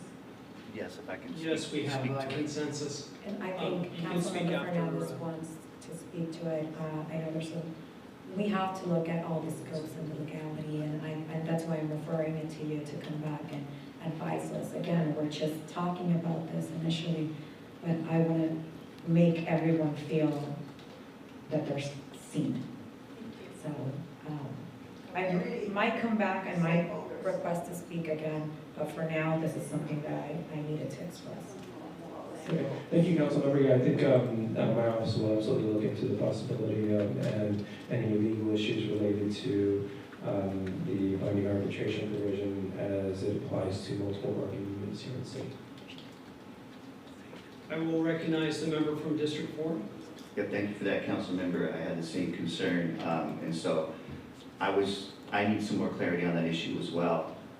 As far as in my limited research, there aren't many cities that provide binding arbitration, but the ones that do, it would only be police and fire. So my concern was if there were any legal barriers to placing other employee groups in this amendment. So if you can come back with that, you can come back with that by next week. I don't think we have much of a choice. Yeah, I'll come back with that as soon as I can. Well, thank you, sir. All right.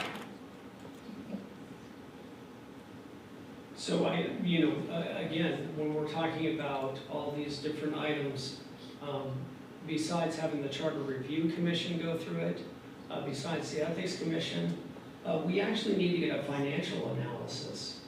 Yes. Many of these things, obviously, council members getting 59% ranges so they can have six-figure salaries as a part-time job is going to be substantial. Yes. And we know suddenly you're going to have all these council subcommittees, and I know how it is. You will suddenly then have to be able to have another staffer on each council member's staff. You'll have to be able to have another staff person under the city manager to be able to help run that committee. This is again, a way of making the budget or bureaucracy much larger at the city of Chula Vista.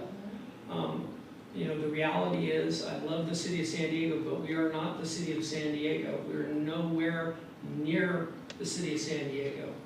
And I would love to be able to see beyond the city of San Diego, all the other cities, and see what their compensation is for their council members. And again, I appreciate council member from District 4. We are having a debate on this. We are having a debate, and I specifically said that I think the increase in the city council, the city attorney, and the city mayor should not be put on the ballot. The reason why somebody should become a council member and serve our community is not because of the salary. It's because of the sacrifice, because they love their community. They care about their community. Public service. And I get very, very concerned when people are running for office for the paycheck. Exactly. With that, I will go ahead and recognize the member from District 4 again. You know what, take me out. Okay? I will, I didn't get through the list, I cleared you out. yeah, I will recognize the city manager. Thank you. I just wanted to clarify on that last referral, there's been mention of 2 of our bargaining groups being added to the binding arbitration, SEIU, from the managers and professionals, and ACE. There are 2 other groups, so is the referral for all employee groups to be included? I interpreted that as all. Okay, I just wanted to clarify for the record. Yeah, so I don't know if that was an accurate interpretation. Yeah, what I can do is I can analyze whether there's any legal barriers to including that type of charter provision that would apply to all employee groups. At that point, I think, depending on what the answer is, it would be a policy decision on what groups the potential ballot measure would apply to. But I won't limit my analysis to specific bargaining units. To sum up this item is to be able to provide input to the city manager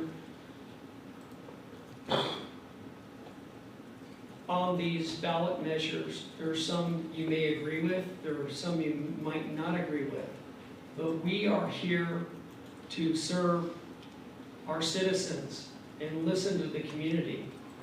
We haven't had any public meetings. We haven't had our volunteer charter review commission review this. We haven't had our ethics commission review this. Let's not move forward on this. Let's go ahead. If we want to look at these items in the future, let's start working on these for 2028. But we want to be able to get these right, and we want to make sure that we're providing and listening to our citizens. With that, I will now move then, because the city manager has received the input, to item 9, which is public comments. I know we have a lot of speakers that Just we're not... Just to clarify, Mr. Mayor, I think the city manager is eager to speak. Sorry. I didn't see you on the... Sorry, I apologize. I was trying to hit the button. So one of the things that we do need to get direction on so that we can draft it properly when we come back is, would the council like to identify a member of the council who would submit a ballot argument in favor of the measure, just so we can incorporate that into the documents we bring back? I'll take that responsibility. Okay, city manager, do you need any more input? No, thank you, Mayor. Thank you. Just to clarify, I think we would need consensus from the council unless there's any objections to Mr. Deputy Mayor assuming that role. I think just consensus from the council would be appreciated. If he wants to, I mean, that's fine, but we haven't seen really the end product of this, so I can't make a decision, yes or no.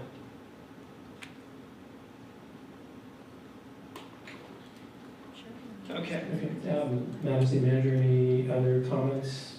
Okay. Now we'll move to public comments. Madam Clerk, do we have any more public speakers for general public comments? Yes, we have 4 remaining in-person speakers. We'll proceed following them now. The next public speaker is Brandon Clayton.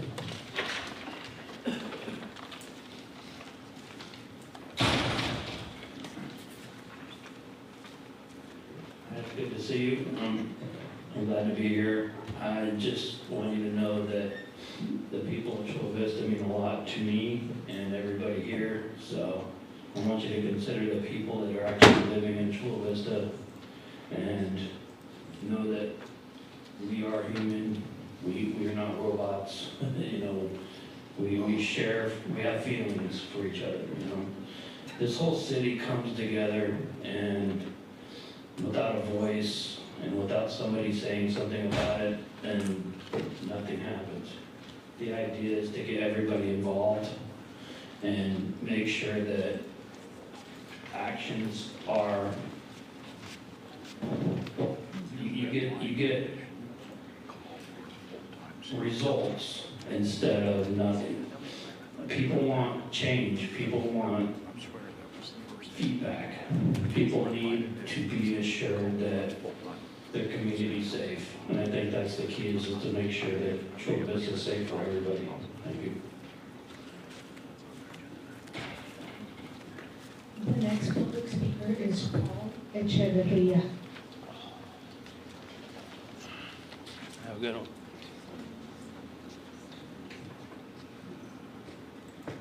Okay, moving on. The next public speaker is Heidi Paul.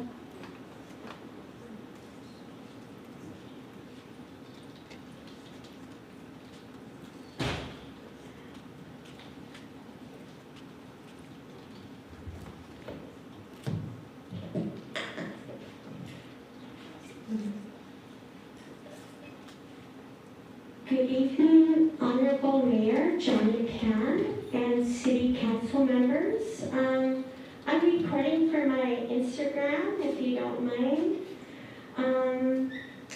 Today I'm here to demand that a permanent Chula Vista home be provided for Miss R, who is 90 years old.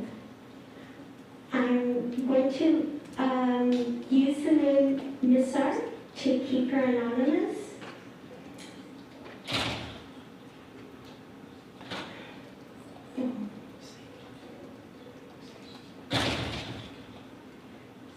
Miss R is homeless, living on the streets of downtown Chula Vista for the last 2 years that I have known her.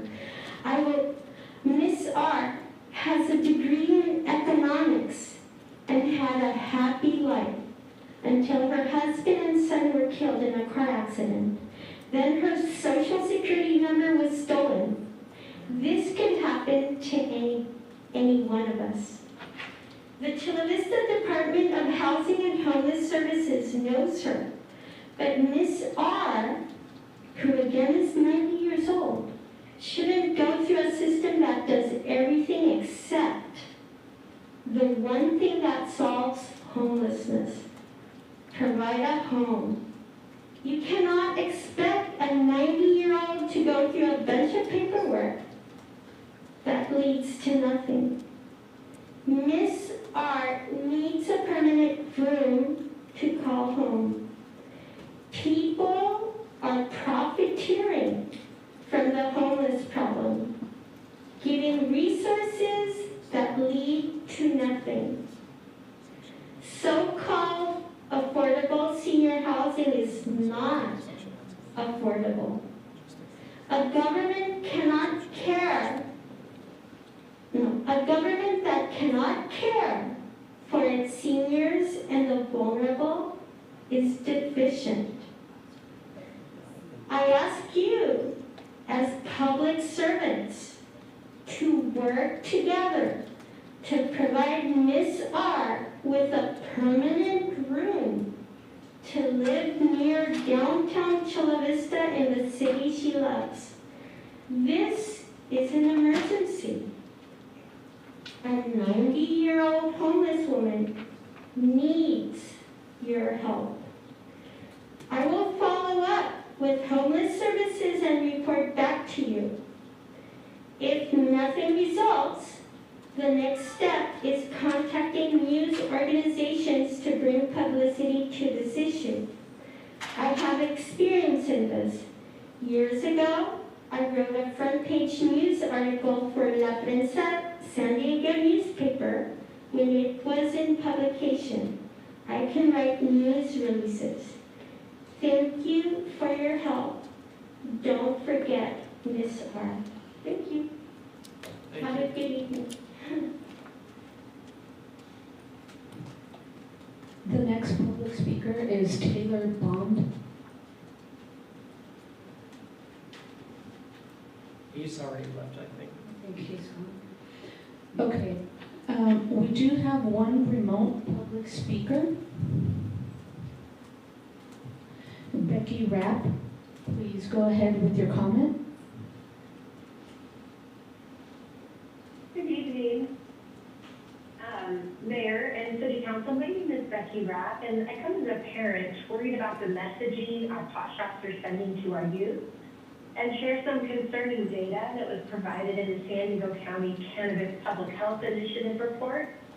The local data makes one thing very clear. We're seeing increases in cannabis-related emergency department visits, poison control calls, highly potent products, and new forms of access. What's more concerning is that many young people still don't recognize the risks. A significant percentage of students report believing that daily marijuana use isn't harmful, while justice-involved youth continue to report early use, frequent use, and easy access. That tells us education and prevention efforts are still desperately needed. We also need to be honest about what we're talking about today. The potency and accessibility of these products has changed, and our prevention efforts must change with them. We also cannot ignore the mental health impacts on young people. Adolescence is a critical period of brain development, and research continues to show that early and frequent marijuana use can affect attention, memory, learning, motivation, and emotional well-being, especially those who are already vulnerable. It can increase the risk of anxiety, depression, psychosis, and other serious mental health challenges. And at a time when youth mental health concerns are already at historic levels, we must take every opportunity to educate and protect our children. The data has been provided, local current data impacting our communities and neighborhoods. We have an opportunity and a responsibility to act before these problems become even more difficult to address. Thank you. Thank you. We have no more public speakers. Thank you very much. We'll now move to the city manager's report. Thank you, Mr. Mayor. No report this evening. Thank you. I'll move to the mayor's report. First, I want to thank everybody for being out here, and we got all the staff back there, so thank you very much. And everybody's leaving, but at least wave goodbye, right? So really appreciate the staff. We had a lot going on the last couple of weeks. I attended the Red Cross meeting recognizing and honoring many of their members, staff, volunteers. And I remember when I first learned how to understand first aid and get a certificate in first aid and learn CPR was with the Red Cross. So I really appreciate their organization. We had a great time at the San Diego FC soccer celebration at the Elite Training Center with US versus Paraguay. It was incredibly exciting, and it was really neat with those big screen TVs and just having everybody cheer on the US and have the US actually win. That was a great opportunity. San Diego FC then had another celebration with 3 games, and we had the Mexican game be the final game, which was perfect. We had over 40,000 people in attendance downtown Chula Vista. and it was great to see Mexico win.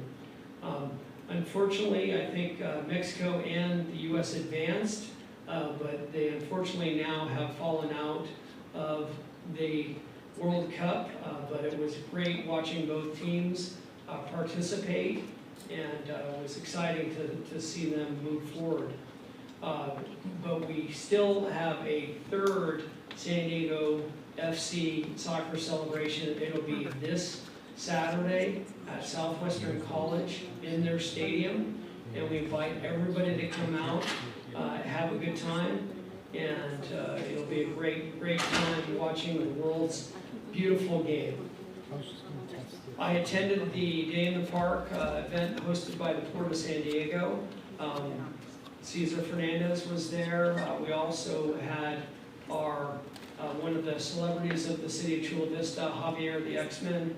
It was just a great event. A lot of good music, a lot of great people, and it was really neat that we were able to enjoy our bayfront and have a great time.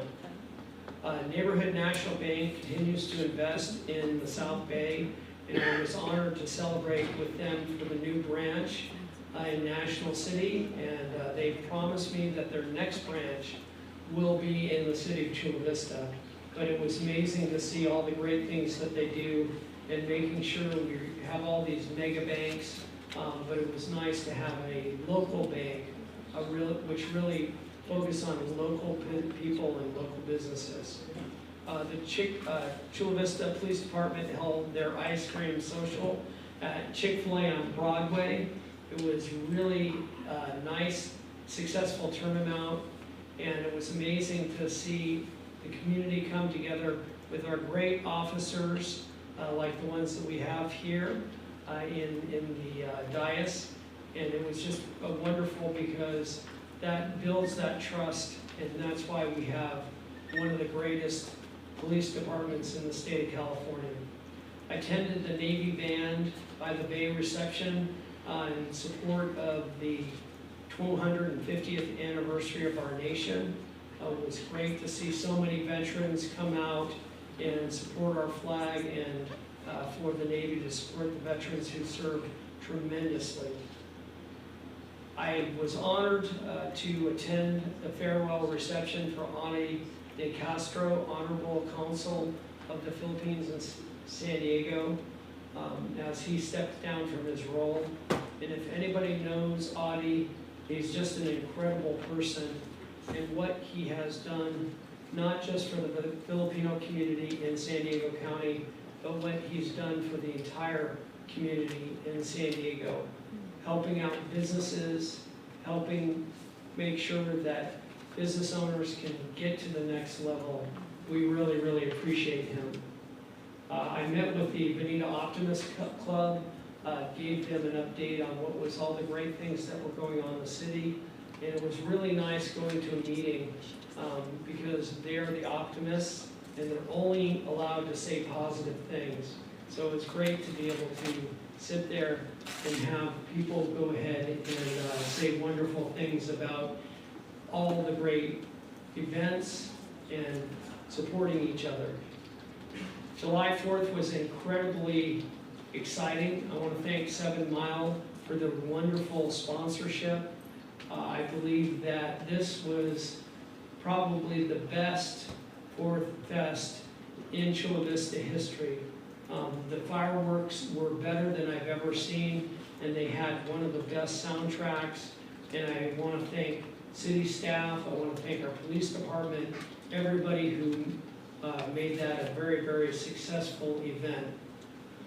It was an honor also to speak at the graduation ceremony for the Chula Vista Fire Academy, class 2601. 11 new graduates will begin their careers and embark on a journey that really is defined by service, courage, and purpose. So we really appreciate our firefighters and them going through the academy, and just an incredible amount of quality individuals that are going to help us continue to stay safe as a community. With that, I'll go ahead and just thank everybody for their time tonight, And I will go ahead and move to council comments, and I will recognize the member from Council District 1. And before I go into my council comments, I do want to ask, because we touched base in the fire station in D3 today, I had something pending with the city manager's office, and I wanted to mention that I seek consensus to refer to the city manager to come back with an update on the master planning efforts at the Otay Ranch Community Park north side with respect to any potential public facilities in general. As I had mentioned before, we don't have a senior center in the east side of Chula Vista, and I think as we had someone come to City Council today, it's such an important thing that we address, and the only senior center that we have is here at the Norman Center next to 3rd Avenue. So I would like to see that come back as soon as possible to see what options we have to start planning this facility to be available to our seniors at the east side of Chula Vista. And I want to be brief because I know a lot of you know, thank staff and everyone in our officers that are still here with us. I had the pleasure of joining a county supervisor, Father Maguire, for a business outreach walk at the San Miguel shops alongside Economic Development Director David Graham and Marcy Weaver from the Chula Vista Chamber. Together we met with local business owner to hear directly from them and connect with the resources they need to thrive in our city. Also, I wanted to mention that as we attended the signing of the agreement between the Sweetwater Union High School District and the city, along with the council member from District 3, Councilmember Insun, and the mayor, to formalize the virtual launch academy leasing out floor of the new Millennium Library. I also attended a meet and greet event with our Chula Vista Fire Department's field mitigation and hand crew. It was a great opportunity to meet the team, gain an on-the-ground understanding of the work that goes into clearing open spaces that pose a fire risk to our community, and see firsthand the many tons of vegetation they clear away from homes each year to create defensible space. And most importantly, I want to give a brief update. I attended the July 10th Sandad Board of Directors meeting where we approved the second work package for the Otay Mesa East Port of Entry, a project that has been in the works for almost 30 years. $184 million agreement to build out the facilities and infrastructure needed to open the northbound passenger vehicle crossing. This prioritizes bringing online the portion of the port of entry expected to see the most use, which will help take pressure off our other regional border crossings. As I had mentioned here before, we have more than 100,000 people crossing the border every single day, U.S. citizens that can't afford to live here locally and that decide to live in Baja and cross every single day, sometimes in lines of 3 or 4 hours in the morning and heading southbound again. This new port of entry will also offer a more direct route to East Chula Vista and our community surrounding the 125, and I continue to fight to liberate the 125 to have a free toll road, and again, access to where the university is coming in East Chula Vista. So with that, Mayor, I move back. I will now recognize the member from District 3. No report. District 4. Thank you. I've been dealing with some health issues, so I haven't been able to get out publicly too much. And I have been here at the office taking care of constituent concerns and just at home working on my health, as I said. I will be representing the city at MTS Executive Committee on Thursday, and I will come back with a much more robust report next council meeting. Thank you. Thank you. I hope you feel better. I will go ahead and, Madam City Clerk, I have no report this evening, thank you. Mr. Attorney. Thank you, Mr. Mayor. I also enjoyed the soccer celebrations that the city has put on, and we're looking forward to one more on the 19th for the final. We will be holding closed session tonight. We have one item on the agenda. Item 15.1 is a conference with labor negotiators pursuant to Government Code Section 54957.6. The agency representatives include Tiffany Allen, Courtney Chase, Tanya Tomlinson, and myself, Marco Verdugo. And the employee organization is NS-IAFF and IAFF, the Association of Firefighters. Thank you very much, Mr. Mayor. Mr. Mayor, we also do have a speaker on the closed session item when you are ready to proceed. Yes, please recognize the member or the speaker. Thank you. We have a remote public comment by obviously Robert. Testing person. Hello, hello. I am obviously right outside, but we are testing, and I appreciate the city clerk for allowing this to happen. I hope you all can hear me quite well. You know, I think the charter amendments are like perfect to say that you're already in a review with the fire, the fire party, union, whatever. And to seek to put something on a ballot measure while you're in negotiations seems ill-informed. And, you know, if this negotiations go through, what ramifications does that have to what you're proposing with the other stuff? Really advise this council to seek community input on all of the entities that work with the city. Even if it's the fire, it would be nice to have more public input, especially so if and when we come to the point where the community is involved with other matters, that we can have informed and well-formed opinions from that. So thank you for having me tonight, and I encourage all of you that are listening, please jump on the phone and call in and get your voice heard. Thank you. Thank you, obviously, Robert. That concludes the speakers, thank you. Thank you very much. And after the closed session meeting, we will then go ahead and reconvene on July 21st next week in these council chambers. Thank you, everyone.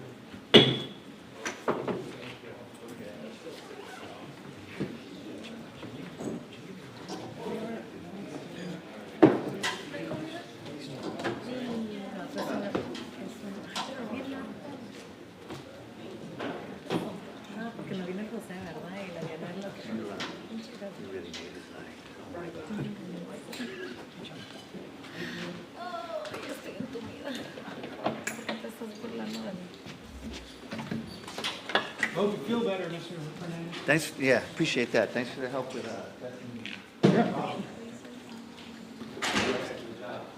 We're working together.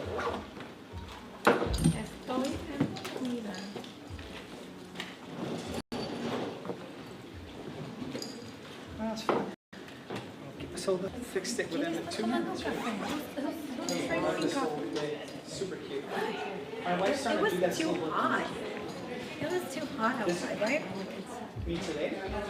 I mean, I didn't have this on. That's why we don't go outside. Oh, hey, you want outside? No. What? Yeah. I have like 20 minutes left.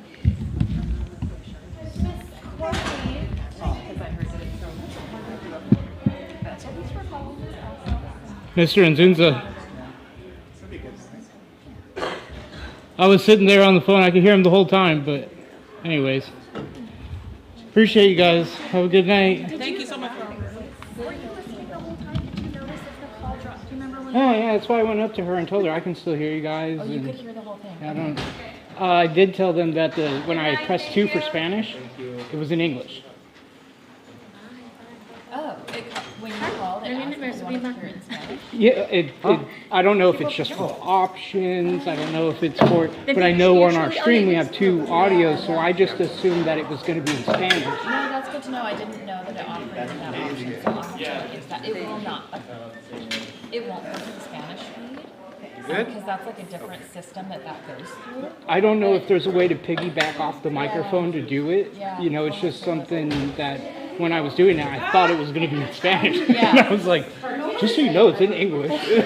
Okay, that's good to know. Yeah. Thank you. Have a good night. Went to her hers because I noticed that it was running out of battery, and so she went to get hers.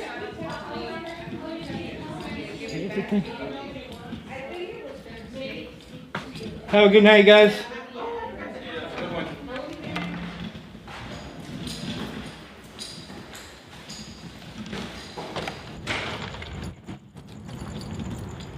All right, everybody. We are out for the night. Have a good night.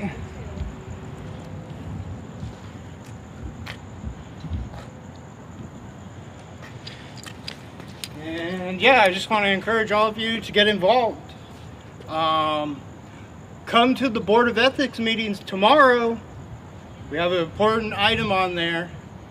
And if you want to get referrals to other agencies, kind of like what they were talking about, subpoena powered, only the power is here, and we could already do other things to get other agencies involved, which would then get the subpoena, get the right department to do that.